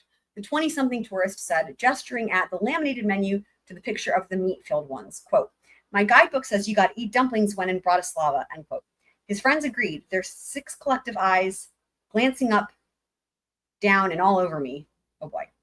I smiled back as sweetly and authentically as I could muster, and for what felt like the 57th time that day, I agreed, quote, yes, the dumplings are a must-have in my city or anywhere in Slovakia, really. You will love them, end quote. I winked, hoping he was convinced. And then, quote, great, we'll take 3 plates of dumplings and 3 waters, end quote, said Mr. Faded Blue Jeans. His shaggy-haired friend added, quote, in a side order of you. Oh boy, end quote, not so under his breath, hoping to elicit a laugh from his unwashed crew. Thankfully, one of his pals took a look at my reaction, punched his buddy in the leg, and told him to knock it off. Sparkling or still, I asked, already imagining the very small tip from this inexpensive meal shared by the Canadian travelers. Oh shit, the shade to Canadians. Oh, y'all. Oh my God. Did you guys? Okay, I gotta highlight this part. So sparkling or still, I asked, already imagining the very small tip from this inexpensive meal shared by the Canadian travelers. Oh my God. For anyone who didn't know or forgot, Dan Markel was Canadian from Canada, right? Holy shit. We're going to highlight that. That's pretty insane. Who had cleverly stitched their national flag to their knapsacks so as not to be mistaken for the less popular neighbor to the south, aka the US. Who knows? Perhaps they were Americans? We'll just drink it from the tap, said the appointed spokesperson, leaning back to the point of almost tipping over in his straight-backed chair and pleased with himself and this deal of a meal he seemed to have scored. We don't recommend drinking the water, I informed Mr. Jeans and his ogling friends, mentally pawing at me, half enjoying the attention if it meant a bigger tip and half disgusted by their lack of tact. Quote, well, we don't recommend paying for water where we come from. We'll take tap, end quote. I nodded and smiled again as sweetly as I could, enjoying the idea of the cramps and diarrhea that likely awaited this cocky group of young men. Well, I'll have your dumplings and water ready in one jiffy, end quote, I called to the group over my shoulder as I balanced and raised a tray of empty wine glasses and walked away. The group laughed. Hey, waitress, Mr. Blue Jeans' friend called, emboldened by his friends. It's a jiffy, not one jiffy. They laughed out loud, shook their heads at my inability to speak their language perfectly, clearly starved for entertainment. I went back to put in their order, annoyed by their corrections. I'd like to see those boys speak a few different languages and pick up English from movies and the excerpted conversations of tourists. I sighed, wishing I were stronger by now, more used to the minor insults of strangers. Reaching down to rub the scar on my left calf that mysteriously seemed to burn whenever I got angry, I thought of my dad. The scar was a reminder of a present for my 8th birthday. When my dad felt guilty enough to come around and visit my mom and me and to bring me a doll, something I had long outgrown by that age. It was winter and he took me ice skating. He held my red mittened hand in his rough paw. Is your dad a dog? rubbed raw and resistant to cold. We went so fast on the ice that day that I thought we could fly. And then he dropped my hand and I sailed to the ground and another skater slid over my leg, cutting a deep gash in my calf with his skate. My dad refused to help me up, and I lay there for a good while, shocked and in pain, stunned that he wouldn't help me up. Instead, he skated to the side of the pond, waiting for me to come to him. I eventually did, which seemed like hours later in the mind of a wounded 8-year-old, and Dad told me that he dropped me on purpose to teach me a lesson, that I could really only count on myself. Dad made good on his lesson and never came around much again, maybe once or twice over the last 9 years. Every birthday since then, I wonder if he'll come around again this December 24th. I picture him showing up with great background music playing, and we live in a big, beautiful house like the ones in those Home Alone movies. Shout out to Home Alone. And he looks so handsome, like Brad Pitt when he's making the eggnog. And he says he's sorry for not being around so much. And we all laugh and hug and sing songs about the snow. You know, Brad Pitt is like, leave me out of this. Right? You know, I bet he has no idea he's in Wendy's book. He probably doesn't even know who Wendy is. Okay, we wear brand new bulky Christmas sweaters with moose and deer prints on them in red, cream, and green. But Dad never comes around, not for my birthday or Christmas Day or anytime really. And maybe it's best because my mother and I, are probably better off without him. And anyway, those sweaters hide my figure, which means fewer tips. Waitress, waitress? I hear you, I come, I replied. That's what she said. Hands burning from the plate of hot dumplings. Oh, I'll make you come. Oh dear, retorted one of the sweatshirted jokers, not so under his breath, exploding with his own lame joke, exchanging high fives and back slaps with his buddies. Again, one of the boys noticed my expression and told his friends he was not cool, his gaze down in embarrassment. Anything else I can take for you? I asked, trying to hide my exasperation.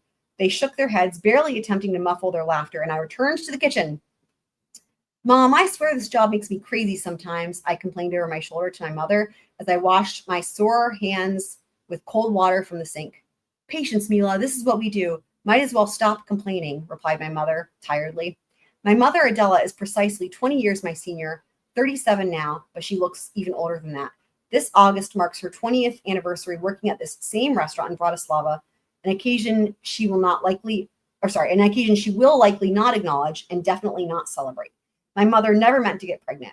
She had dreams of going to college, of becoming something great, maybe an engineer or a doctor. Then she met Andre. He was older and so handsome with his scruffy beard, gray blue eyes, and slightly crooked nose. He drove a motorcycle and was the closest thing to dangerous that my mother had ever seen in person. She couldn't resist. 3 months after they met, she was pregnant. Her parents, my grandparents, strictly Catholic, gave her an ultimatum: get married or get out. My mother left her home in Trnava and moved into Andre's 6th floor walk-up in the big city, Bratislava. She got a job as a waitress at the corner restaurant and loved Andre the best she could. He was rarely around, claimed he had to work at the rubber plant odd hours to save for the baby. He sometimes came home smelling of other women. 3 months after that, he was gone. I'm serious, Mama. I'm so tired of these stupid boys giving me a hard time, ordering dumplings and leaving no tip. I'm broke. I finished washing my hands and threw the dirty dish towel down in exasperation. Well, Mila, maybe you should stop spending all of your hard-earned money on clothes and movies and start studying for your classes and saving for your future. Boy, oh boy, does that sound like the type of thing we could hear Donna Adelson say to Wendi, potentially? Adela gave her daughter a half smile and reached in for a hug. Mila shook her off, rebuffing her mother's attempt at affection. What future? Barked Mila. Bratislava is a dead end for me. High school will be over by the end of the year, and then what? My talent is wasted here. I need to be in New York City. I need to be in America. I want to be in America. You guys know what that's from? West Side Story. And also, I have not been reading the chat because I've been reading this book. So let me see what you guys are saying. Kit Smith says, Christ, I could rewrite this passage so much better. I don't doubt it. Feel free. Feel free. Anyone that wants to rewrite any of this better, put it in the chat. Feel free. Kit Smith is saying, wait. Did she just change point of views? It wouldn't surprise me.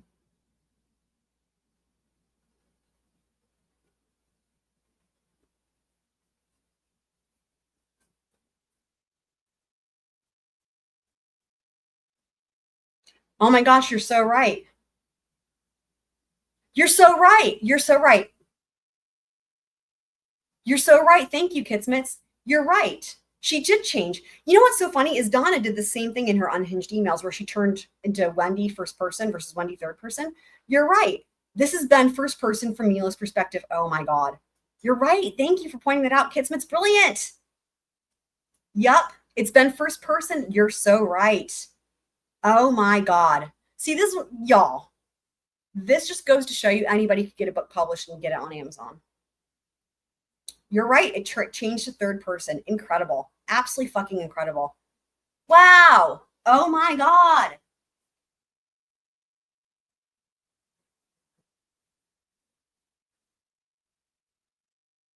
Yeah, you're right. Barked doesn't need to be capitalized. Correct. Yeah, she referred to Mila, and this is herself. So again, this has been in first person, right? For example, like 3 months after they met, she was pregnant, right? You know, my mother left her home. This is Mila's writing. Mila is writing in first person, right? This is like supposed to be, I guess, like her diary, just like the other girl. But then it changes to third person. Interesting. What future barked Mila? It should have said, what future I barked, right? Or something like that, right? First person. You're great job pointing that out, Kitsmits. Bratislava, yeah, wow. I need to be in New York City. I need to be in America. America, what in the world will you do in America? You want to leave me here? I've given up everything for you. Oh my God, the guilt tripping. Why don't you love me? Adela, prone to drama, threw her head in her hands, fell to the floor, and began to sob. Mila, used to the routine. Interesting. Knelt down next to her in the busy kitchen and rubbed her back, feeling her bony spine through her gray wool sweater. All right, Mama, everything is okay. This is wild. It's all in third person now. Adela continued to cry unabated. Mila opted for a different tactic. Look around you, Mama. Wow. Is this the life you wanted for us? For me? Mila helped her mother to her feet while she gestured to the dark and cluttered kitchen. Adela reached out and cradled Mila's face, one cheek in each hand. This is craziness. I've always wanted better for you, Mila, better for both of us. Bratislava is changing. Tourism is booming, and we are saving for you. One day you can go to university, and then after you can support us both. Mila recoiled at the suggestion, wriggling out of Adela's grasp on her face, trying to get away from her mother.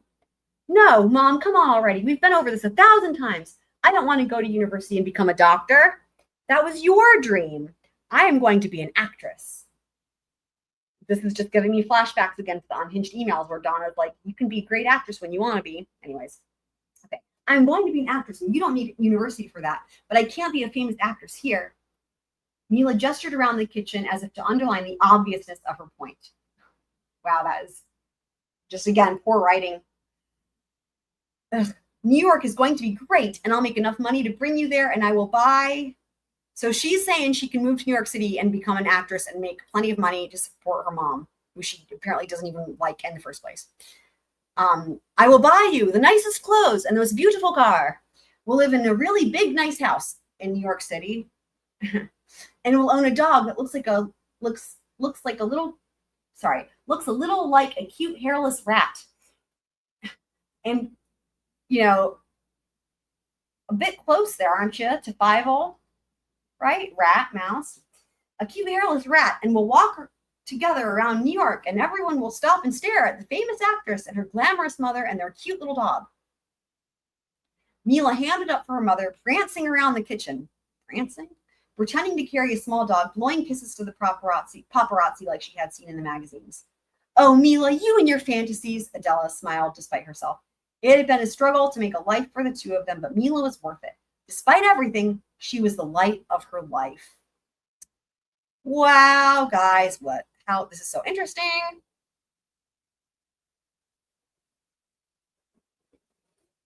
Right? Yeah. It's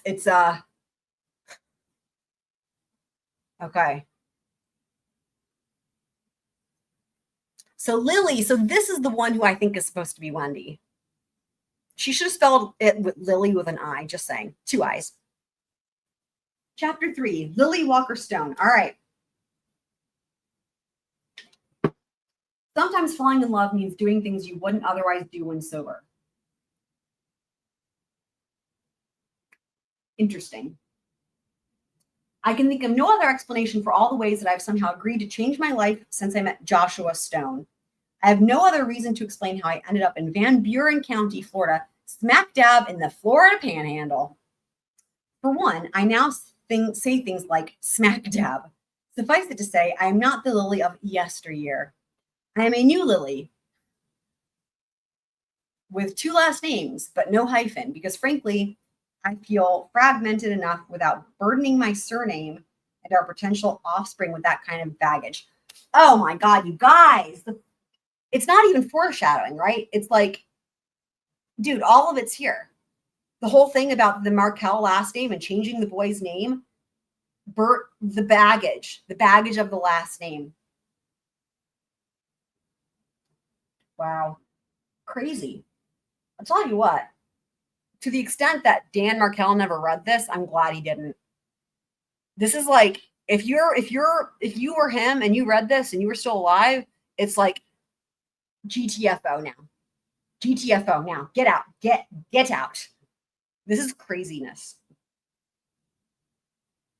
I used to be a corporate lawyer. Maybe, like my sister Elena, the nurse, you have seen enough legal dramas on television to feel like you're basically a lawyer yourself. Oh my God, I already know what's coming. She's about to insult and belittle the shit out of the reader. I guarantee you. I guarantee you. I can see this coming. I'm gonna read it again. I used to be a corporate lawyer. Maybe, like my sister Elena, the nurse, you've seen enough legal dramas on television to feel like you're basically a lawyer yourself. Oh my God. Yeah, Wendi, that's what everybody thinks, not. Dude, I hate to break it to you, folks, but the legal dramas do not cover most of what the daily life is like. Daily life is a lawyer. Oh my God, the typos. Okay, let's pay attention to this for a number of reasons. First of all, this is craziness. Second of all, there's some major issues. I'm going to read this sentence here that starts with I hate. I hate to break it. I'm going to read it as it was written. Okay. I hate to break it to you, folks, but the legal dramas do not cover most of what the daily life is a lawyer is like. So this is supposed to say as. Reading is difficult when you're a 5.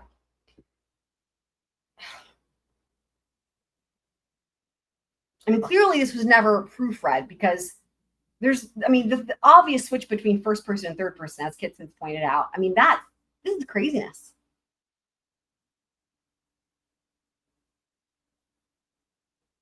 Oh my God.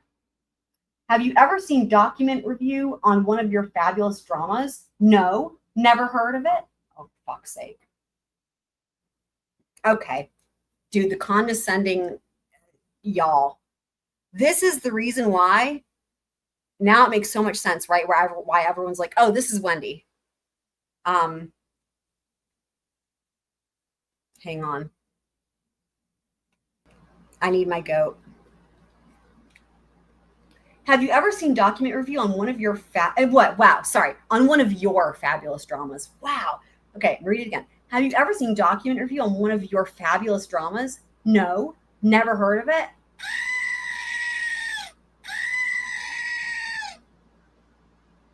It kind of speaks for itself, Fievel. Document review. Are you kidding me? If she wanted to be insulting, there's like a bazillion other options that would have worked better for that people would actually have not heard of.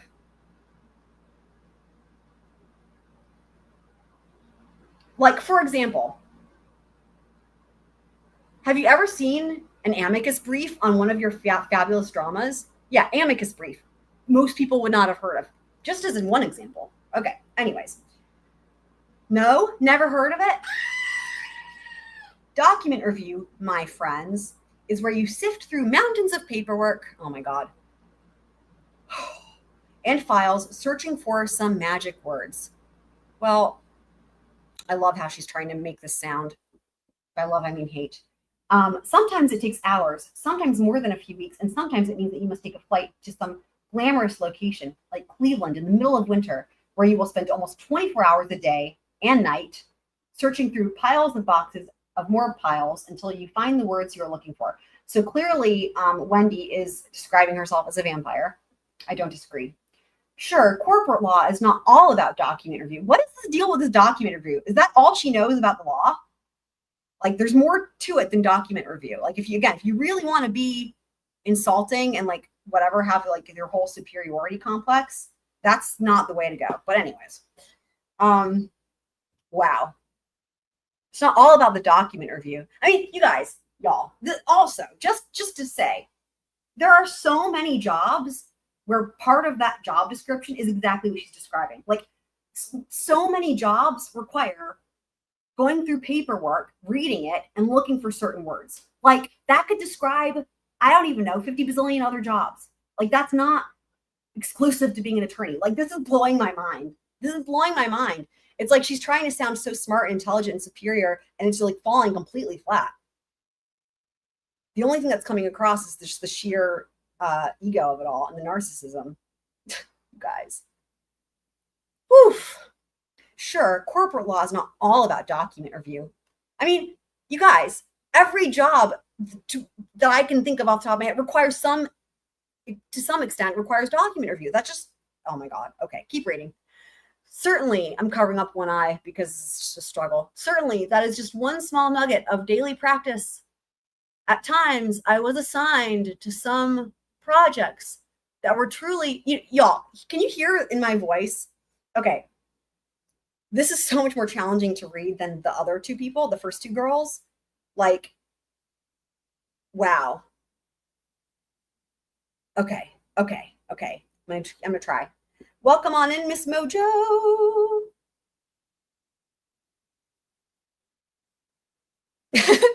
I love this. She says, sure, corporate law probably should start a new paragraph. Yeah, you're right. This paragraph is way too great. Another great point. I mean, I'm so blinded by the sheer narcissism that I totally missed that, but you're right. Yes. Why is this all one paragraph?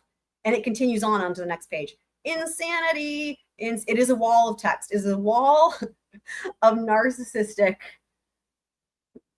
gobbledygook. I can't. Okay. Deep breath. Certainly, that is just one small nugget of the daily practice. At times, I was assigned to some projects that were truly intellectually interesting, but often, let's face it, the work is a bit soul deadening. What about if you didn't have a soul to begin with? What about then? Even the high points had drawbacks. Sure, I took advantage of the free meals and tagged along to every swanky hiring lunch they offered. I gained 15 pounds my first year at the firm. Another great aspect of corporate law is the fine art of billing. Ah, billing. Why is this worthy of mention, you ask? No one's asking. I will tell you. No one's asking. Have you ever broken down your day into 6-minute increments?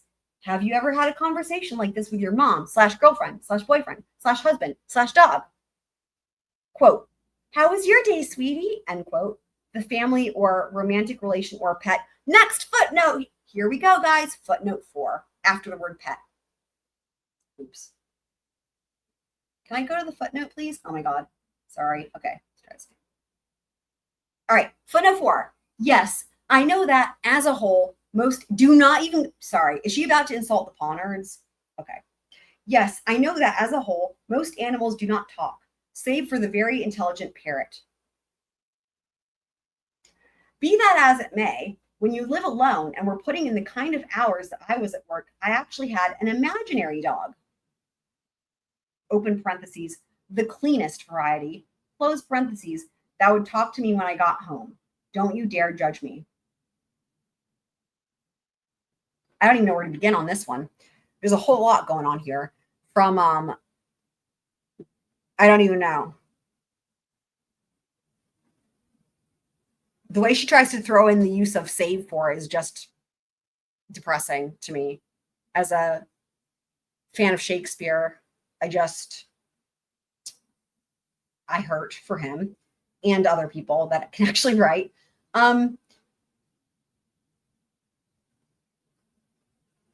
Also, it wouldn't surprise me if Wendi had an imaginary dog. And also, the other thing I was thinking about is like the whole thing from her audio creative writing class that we listened to, where she talks about writing all these letters to Donna in her head, right?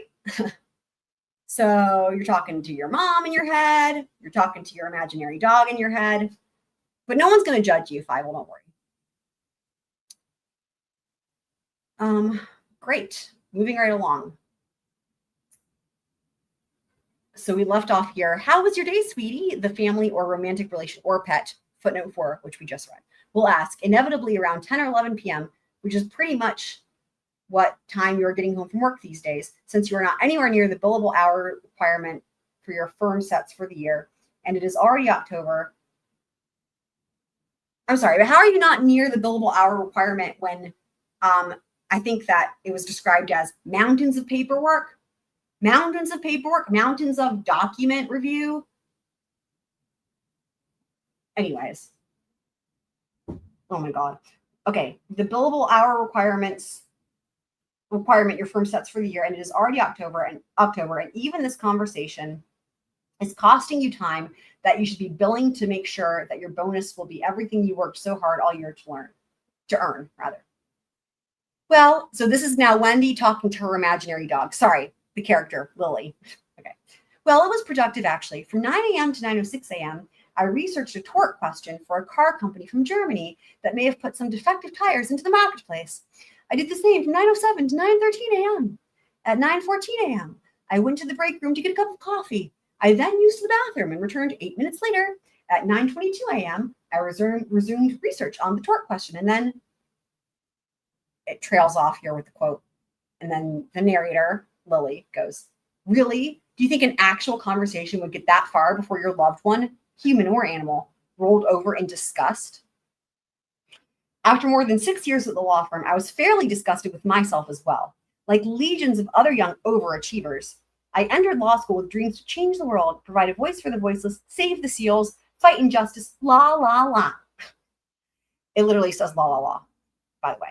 After soaking up over $100,000 of debt at my fancy pants law school, oh my God, I decided to trade in my values and principles for a chance to get out of debt sometime before 32, the age when I imagined I would be grown up enough to have children and a husband. A few months after I turned 34 and long after I traded in my ideals for my comfortable corporate salary, Josh and I met at a mixer for young professionals in DC and hit it off from the first minute. He was everything I never knew that I was looking for in a guy, and most of what I was already hoping to find. Oh, and we have another footnote. Footnote 5. Footnote 5. Also, it helps that I was absolutely sick and tired of dating. I see dating at its best as nothing more than a romantic interview.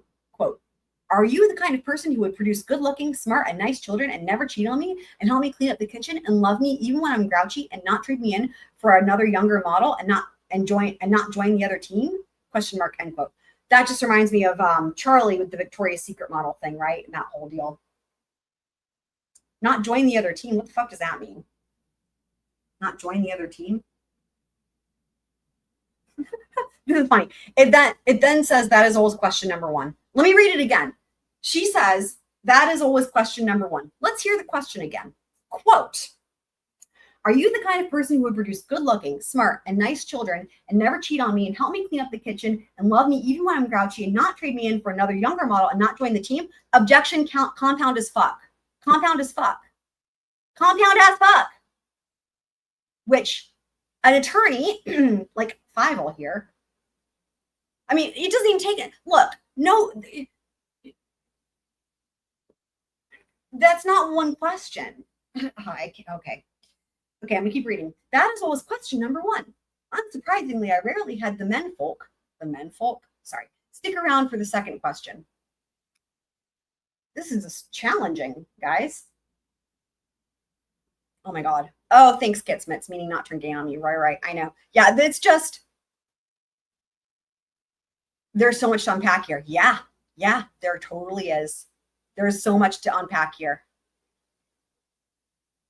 I know. I agree. Alexi says she's fighting injustice. She makes me sick even more with all this acting. Also, Alexi, where is your thumbnail picture? Is that somewhere where you live? It looks very beautiful. It is.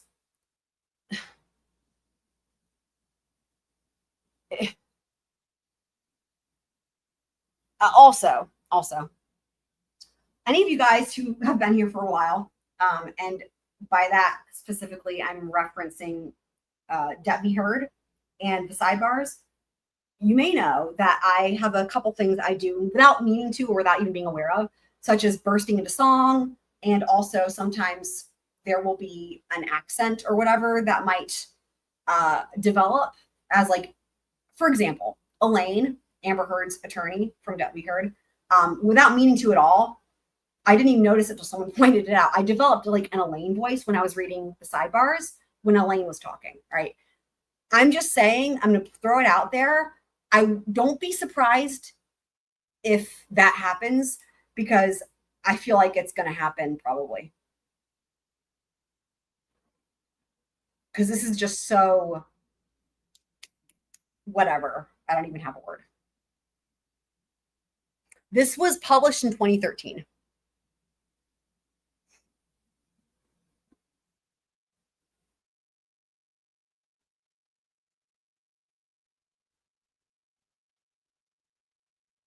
Okay. He was everything I never knew that I was looking for in a guy, and most of what I was already hoping to find. Hold on. Oops.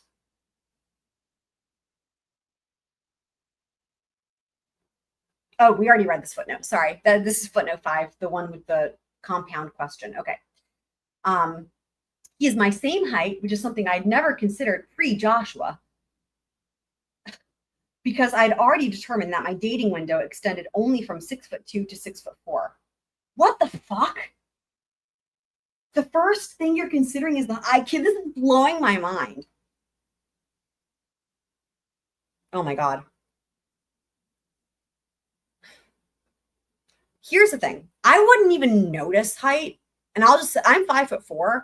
The first time I would ever notice somebody's height, if it was like a love interest, I don't know, it sounds weird, whatever, a dude, something, like the first time I would even like notice the height would be in a situation, if one ever arose, where we were both standing up and then there was like, you know, an opportunity for like, you know, a hug or a kiss or something. And then it's like, how much do I have to jump up, you know, type thing, like as an example. Anyways, it's not something I would, anyway, like, this is crazy. This is crazy.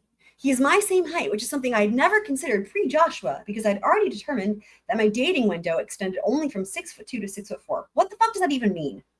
Still, I thought this one was funny. Sweet. Oh my God. So is he too short for you, 50? Is that what you're saying? Oh my God. Still, I thought this one was funny. This one.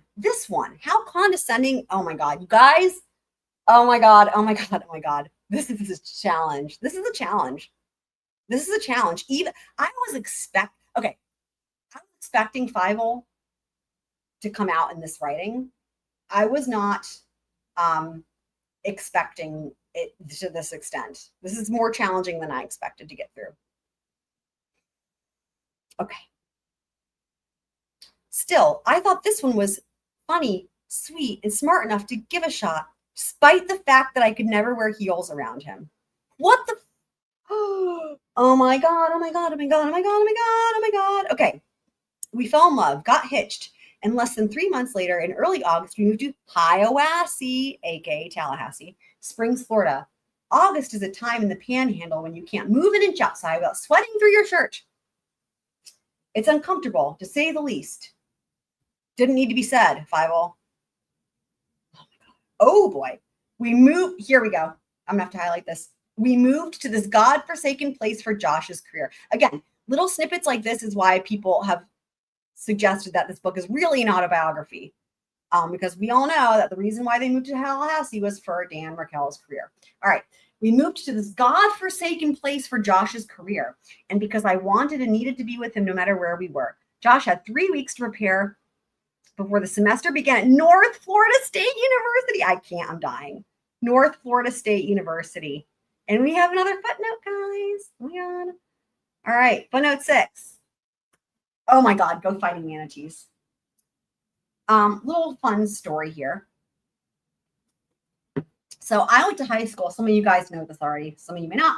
I went to high school at a arts conservatory. So like there's like 2 conservatories in the US that will take high schoolers or whatever. Or at least there were when I went to high school. I think it's still true though.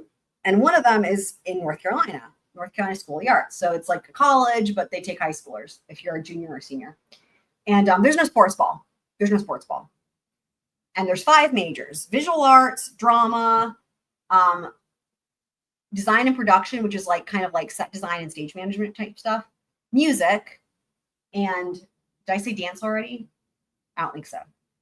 Dance. So there's 5 majors. But anyway, there's no sports ball.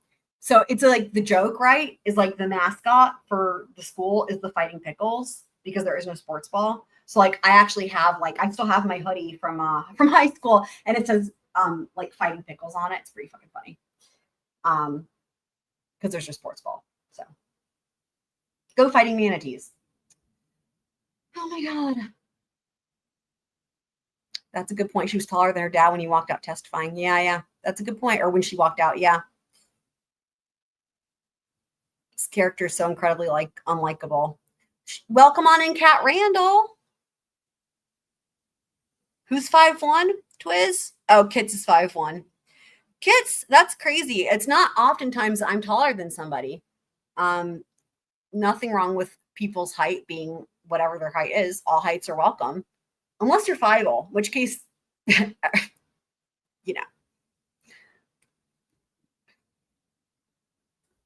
What's PDX? Not sure which sports ball it is, though. Yeah, I don't know. I don't even know what PDX is. Okay. So did we do the footnote? Yeah. Oh, yeah, we did. Manatees. Okay. He finally finished his 8 years of PhD in postdoc and writing fellowships and would finally be an assistant professor of English at NFSU. And I was going to study for the Florida bar exam and look for a job. We had a plan. We were on our way. The thing about plans, though, as my grandmother used to say, okay, so we don't know much about the narrator's grandmother. So far, we know one thing, that the narrator, aka Fievel's grandmother, used to say, don't share your underwear with other people. So this is the same grandmother. We're going to learn another little tidbit here. As my grandmother used to always say, is that we plan and God laughs. My dad also says, and I'm pretty sure that he borrowed this from someone famous, that life is what happens when you are busy making other plans. Okay, well, she's lying. Everyone knows that that's like a well-known established quote. I don't even know that it's attributed to anybody. Y'all let me know in the chat if that's attributed to anybody, but that's just like one of those things that's stitched on pillows, right? It's stitched on pillows. It's like a bumper sticker. It's like whatever. It's hilarious to me that Fievel even says, I'm pretty sure he borrowed this from someone famous, as if she expects the reader to not know this quote. Wild. Platitudes aside, all of that is to say, well, that's redundant. Sorry, guys. Hold on. Platitudes aside, all of that is to say, I think that's her belittling the reader again. Things happened much differently than we ever planned. So here we are in Hiawassee Springs, Florida, America's friendliest town. It turns out that another town close by is actually named the friendliest, but Josh and I insist they got it wrong and that Hiawassee Springs was robbed of its deserved moniker. People in the Wassee are the kind that would run through traffic if you asked them to. Fievel, quick question for you, Fievel. How often do you ask people to run into traffic? Just a question. Also, we have a footnote 7. Sorry, hold on. Can we open this footnote, please? Let's open the footnote. There it is. Okay.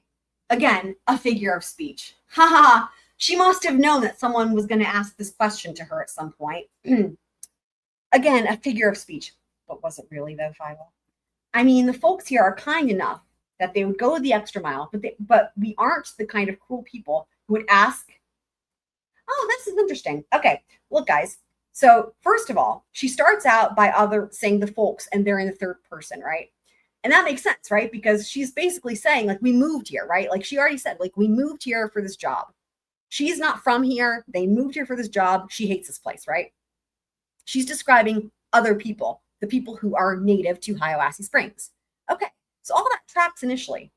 So she says in this footnote, I mean, the folks here are kind enough that they. So here that tracks, right? She's describing the people of Tallahassee. But then she changes it to we. This is really funny.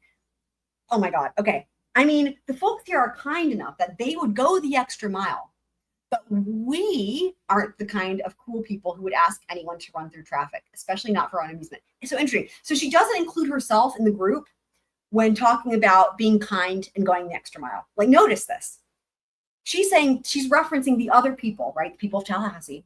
Those people are kind enough that they would go the extra mile. She doesn't include herself in that.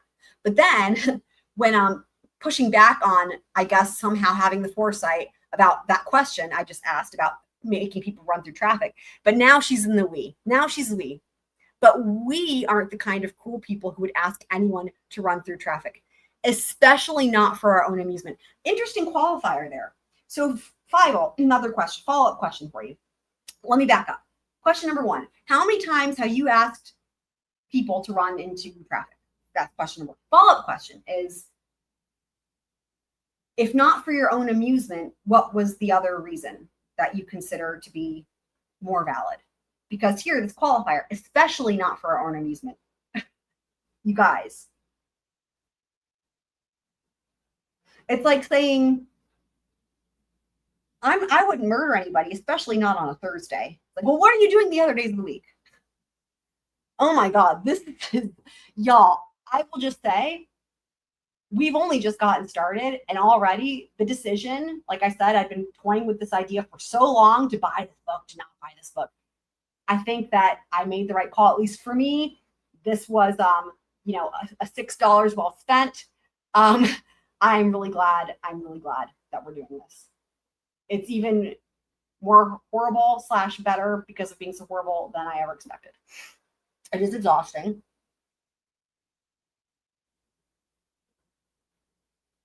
Oh, Kit Smith says she's referring to herself and her husband as we. I see what you're saying.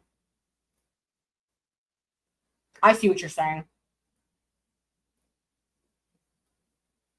You know, the thing though is the writing is not, Kit Smith is doing the hard work here. The writing is not good, right? Like, in my personal opinion, to where it's clear.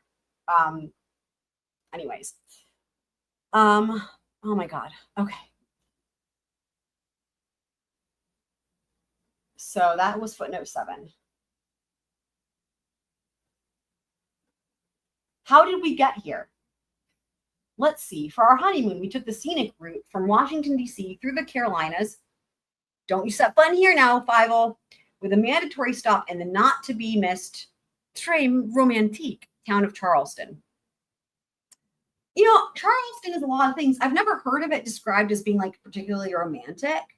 I don't know. Y'all let me know. What are your connotations or impressions of Charleston? Whether you've been there or not, when you think of Charleston, what comes to mind? All those cobblestones and horse-drawn carriage rides through town. I mean, it's enough to make anyone fall in love right then and there.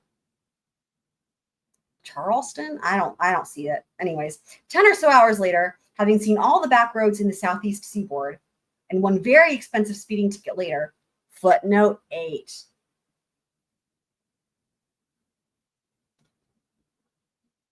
Footnote 8. The nice officer told us that just 2 more miles over the speed limit, and Mr. Josh Speedster McGee would have spent the night in jail. I'm sorry, what?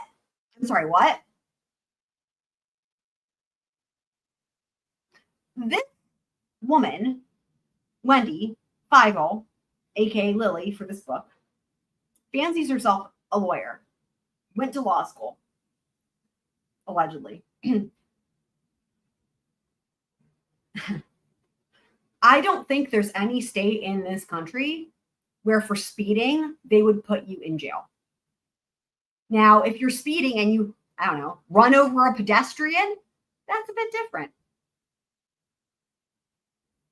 If you're speeding and they pull you over for speeding and you're also above the legal limit for alcohol, right? Blow over a 0.08, for example, then yes, sure. But just for speeding, like, this is, I can't. Oh my God. Can we read it again? The nice officer told us that just 2 more miles over the speed limit, and Mr. Josh Speedster McGee would have spent the night in jail. Obviously, we hadn't yet arrived at, quote, the friendliest town, end quote, when said incident occurred. You guys, I'm gonna lose my mind over this. This is if you're speeding and you've got a dead body in the trunk, jail for you, probably, right? Jail. If you're speeding and you get pulled over for speeding and then you attack the law enforcement officer, yeah, jail, night in jail. If you're speeding and you get pulled over for speeding and then I don't know what else. I think we've come up with a lot of great examples here. But just speeding? Okay, hold on. I thought of another one. If you're speeding and turns out it's a stolen car, jail. I don't care how fast over the limit you're going. If you're not trying to elude or flee from law enforcement, you're not driving a stolen car, and you're not breaking any other laws, for speeding alone, there no jail. It's just you guys imagine what this country would be like if that were true. We'd all be in jail. I mean, but like literally the country would cease to function. Like there'd be no people to do the work, and the prisons would be, and the jails would be. I mean, you can't even, this doesn't, of all of the things that could like completely make the United States collapse the quickest, putting people in jail for speeding could single-handedly do the trick, right? Do the trick on that. Like, holy shit. Okay.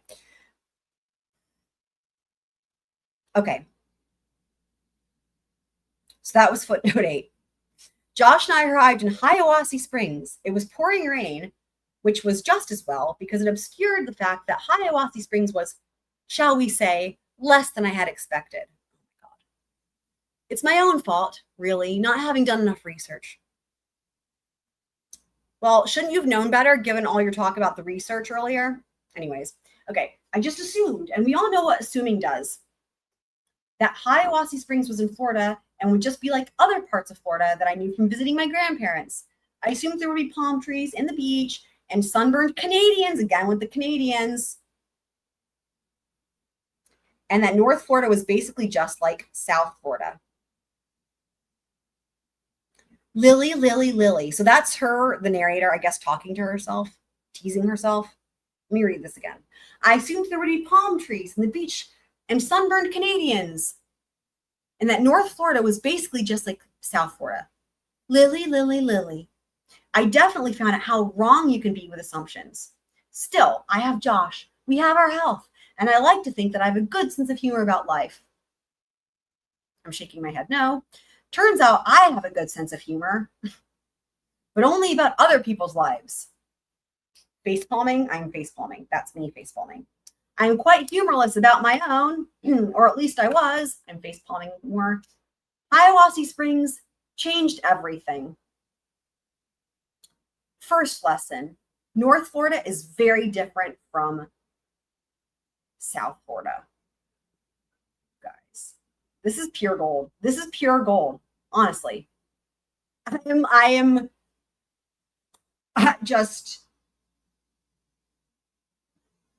speechless. I'm going to see what you guys are saying in the chat.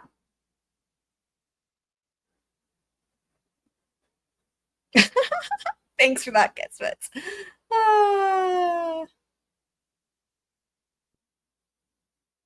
Yeah, reckless driving, though, they don't put you in jail. We have, it's funny. There's people all the time that come to the law firm or call up to the law firm, and they just throw reckless driving on you, right? If you're more than 15 miles over, they don't put you in jail, though. They just tack that on. It's just like a little cherry on top. It's just really funny. They do the reckless driving, like the wanton disregard, all that type of stuff. And it's like literally just so arbitrary. And it just all gets dismissed anyway, but nobody goes to jail anyways. Oh my God. She is complaining about Tallahassee. Yes. And I'm highlighting it every time there's like a direct, obvious connection to the actual case, such as Canada, such as comments on Tallahassee, aka Hiawassee, or Florida State University, and things of that nature. I'm highlighting them, and this apparently will save it, so that way we have all that. And I think that with this app, you can like click on things and it'll like pull all this up, and apparently it's got all these features. I've never used this. Is like the Audible app. I've never used this before. This is the first and only digital book, if you will. I've never downloaded a book. I usually read them in paper. I've never done this before, but apparently it's got all kinds of features. She has just spent at least 2.5 pages complaining about Tallahassee, and she's not finished. And I'm waiting for the book to start being about, the stories, right? You guys. Y'all, oh my God. Okay. Taking a sip of some water. All right. First lesson. North Florida is very different from South Florida. This statement is worth emphasizing. What's funny is that she's already made this point so far in this book, and we're only a couple pages into Lily's like portion. She's already said this a million different ways, so it doesn't need emphasizing, but you're saying it again, and then you're also saying it needs emphasizing. It's just, I don't know, maybe a little bit redundant, you know. Okay, this statement is worth emphasizing, lest other people, dude, the way she tries to throw these types of words in, like lest other people, save for, it's so completely out of place. When I was, when I was in 6th grade or 5th grade, 5th grade or 6th grade for school, when we had an assignment to write a novel. Now, I was all excited about it because I was like, yay. And it was like, you could be about whatever you wanted. And I don't remember what the requirements were, but I didn't care. Like, I wrote an actual fucking novel, and I have it here in this room behind me. I have it sitting on my bookshelf. I went to town. I was so excited. And some of you guys may know, I love the Renaissance and medieval. Like, that's my favorite time period, Tudor England. So naturally, my novel was set in, I believe it's like the 13th century, if I recall. And of course, the main character is a princess, lives in a castle, but she's not a frilly type of princess, you know, and she's got an annoying brother who's 2 years younger than her. And anyways, but you guys will appreciate, you know, that would be fun sometime to read this. So the main character of this story, so she's like a princess living in this castle, right? But the name of the novel is Through the Eyes of a Witness, the story of Catherine Isabella d'Este. And you guys, I was in like 5th grade. Do y'all want to guess what she witnessed? It's really funny. It's like, boy, if ever the writing was on the wall. I didn't even think about that until now. Like, the whole plot of the book is that she witnessed a murder, and she was the only witness. Anyways, so it's a suspense. It's a suspense novel. It's like a suspense thriller or whatever. I guess suspense would be the right way to put it. There's only like, I don't know, a page of like introductory bullshit or whatever, and then it gets right down to business, where she witnesses the murder, and then her life is in danger. I don't even remember how it ends, but anyway, I was gonna say this. This writing reminds me of like how I probably wrote back in 5th grade, and when like this business, right? Like, that's what this reminds me of. But like, I was in 5th grade, and like this was written by an adult. Anyways, okay. She's had a number of these funny things in here. Like, she had the save for, lest. She had, where was it? The other one, this part. It'll let me scroll. Platitudes aside, that's not as good, but yeah, she's had a number of these. Anyways, they just don't fit with anything. Okay.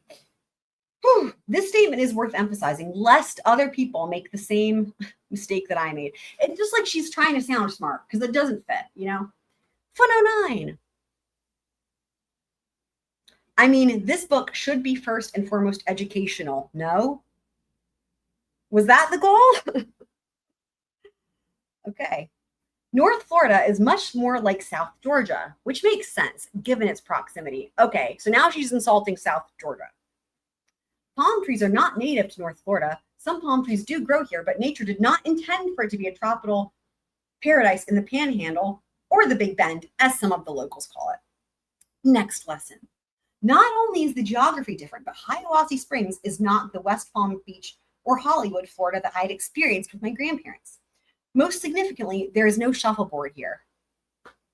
Not even one shuffle or one board. Really?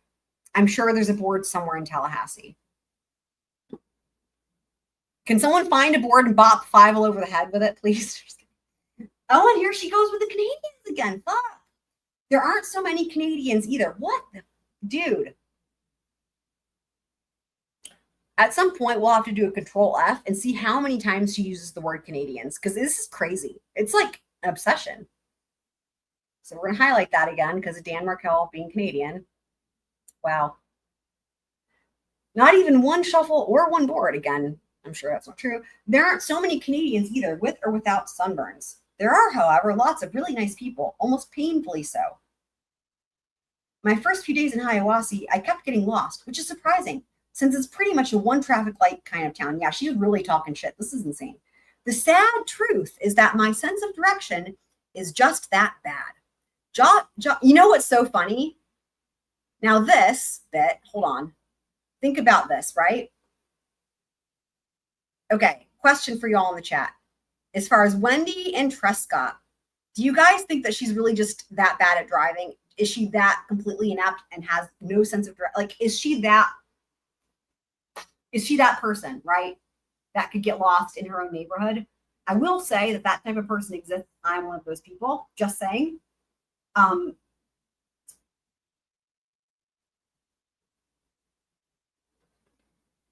So is Wendi is her sense of direction that bad or not?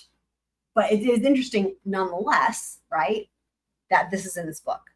The sad truth is that my sense of direction is just that bad. Again, a little bit of some foreshadowing there. Is she preparing? Is she getting ready? Is she already getting ready a year in advance for this whole thing? Y'all let me know what you think. Josh offered to buy me a GPS device for my birthday so he could track me down and give me directions if needed, but I politely declined. With me out of work and him not exactly raking it in as an English professor, I didn't want him splurging on unnecessary gifts for me. Well, okay, all right. Fievel, you have just made it clear that in your own opinion of yourself, it is necessary. It is a necessity. You just said you get lost in a one traffic light kind of town. And honestly, a GPS device is not that expensive, dude. With me out of work and him not exactly raking it in as an English professor, I didn't want him splurging on unnecessary gifts for me. I think this is an attempt to make her out to seem humble, selfless, gracious, and also to make Josh, aka Dan, her husband, look bad as if he doesn't make enough money. I think that's what that is. Because she's made it clear that this is necessary for her. And also GPS things are not, even back then, they weren't that expensive. I mean, come on. So as I proceed here, again, to prove my point, she continues on. So as I proceeded to get lost around town, what I am still sure is America's friendliest, sorry, hold on, let me read that again. So as I proceeded to get lost around what I am still sure is America's friendliest town, people actually stopped in the middle of the street, asked me where I was going, and then got in their cars or trucks and escorted me in the right direction. Question, Fievel, were you then tempted to run them over? Okay. They then turned around back to where they came from, since they were not headed in my direction themselves, and wanted to make sure I got where I needed to go. This is again like the helpless Fievel, the helpless Wendi, right? Couldn't find her way out of a paper bag. This was definitely not South Florida or the Northeast. This, my friends, is Hiawassee Springs. You know, yet she talks so much shit about it. This blows my mind. Wow.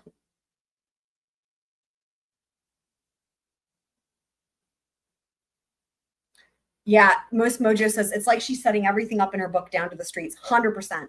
100%. Yep.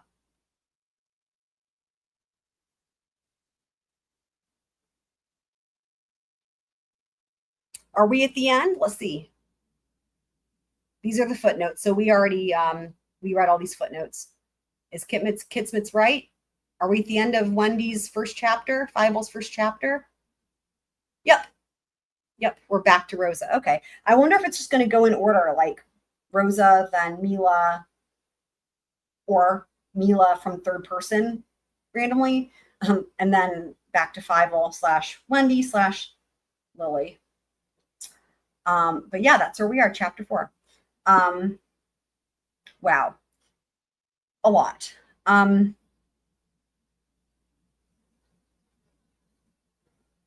Wendy's very sick. Agreed. So this will be a good stopping point for now. What do you guys think? Are you enjoying it? Are you hating it? But, you know, enjoying hating it? Do you find it interesting, insightful, entertaining? I am honestly, this has exceeded my expectations, to be honest with you guys. It has more flaws than I expected. And it is honestly more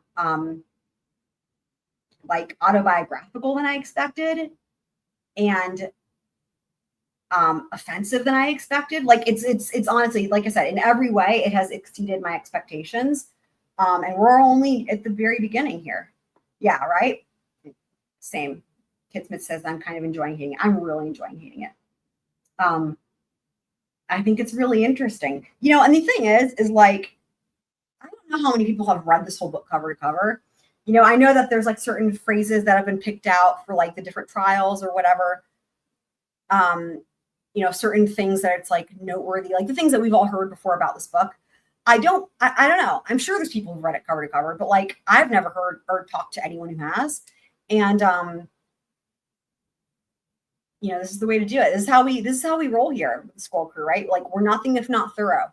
When we go hard. We're gonna do it. We're gonna do it right.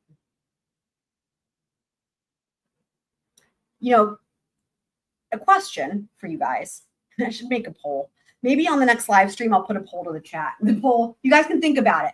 The poll would be, what will happen first? Like, okay, sorry, let me rephrase it. Will we finish reading this book before Wendy gets arrested? I can make a poll. Maybe we'll do that poll next time. I'll think of a really good way to phrase it.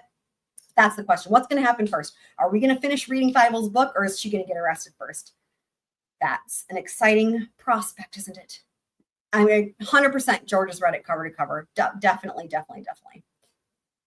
Kat Randall says, I honestly enjoy that you enjoy it and the joy is infectious. So I'm glad to hear that. We love infecting people with joy in a good way. Yeah, right? Great point. How the fuck was this put on some sort of required reading list? Yeah, for first year law students, right? I could see it being put on a reading list for like people who are going to be majoring in like literature or English, as in like required reading of like how not to write a book. I could see that, you know?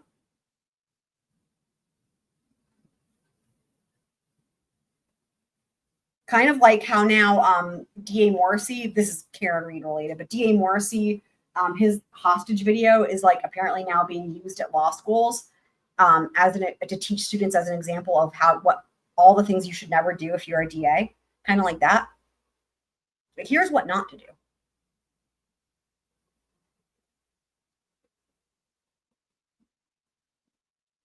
CSI? What now? What now?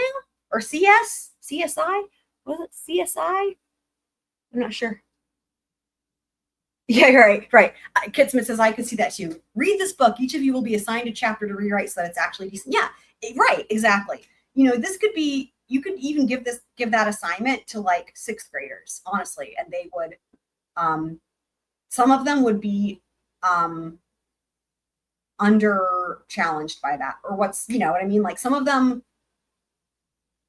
that wouldn't be challenging enough for some sixth graders, like for sure. Maybe give it to third graders as a homework assignment, group project.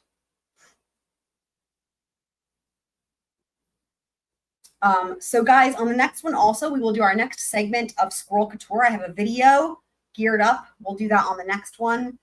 Because today we started out with our Wendi writing class. Next time we'll start out with our Squirrel Couture, new segment. And I think I have some other things in store as well. And then we will continue reading. Understimulated, that's the word. Thank you. Twiz says, yay. Are you excited about Squirrel Couture? Yeah, Kits, I'm with you on that one. I think I was as well. Oh, I see what you're saying, Miss Mojo. Right. Profiling people for crimes. Yeah, 100%. I see what you're saying. That they would teach it for people like the FBI. Yeah, I see what you're saying. Yeah. I mean, and also to that end, great point. Psychologists. This should be required reading for a lot of people, but not in any of the ways that Wendi expected or intended it to be. Oh, the part at the beginning when Fievel was like, do you smell a sequel coming? Oh my God. It's like, no one cares. Dude, it's so good.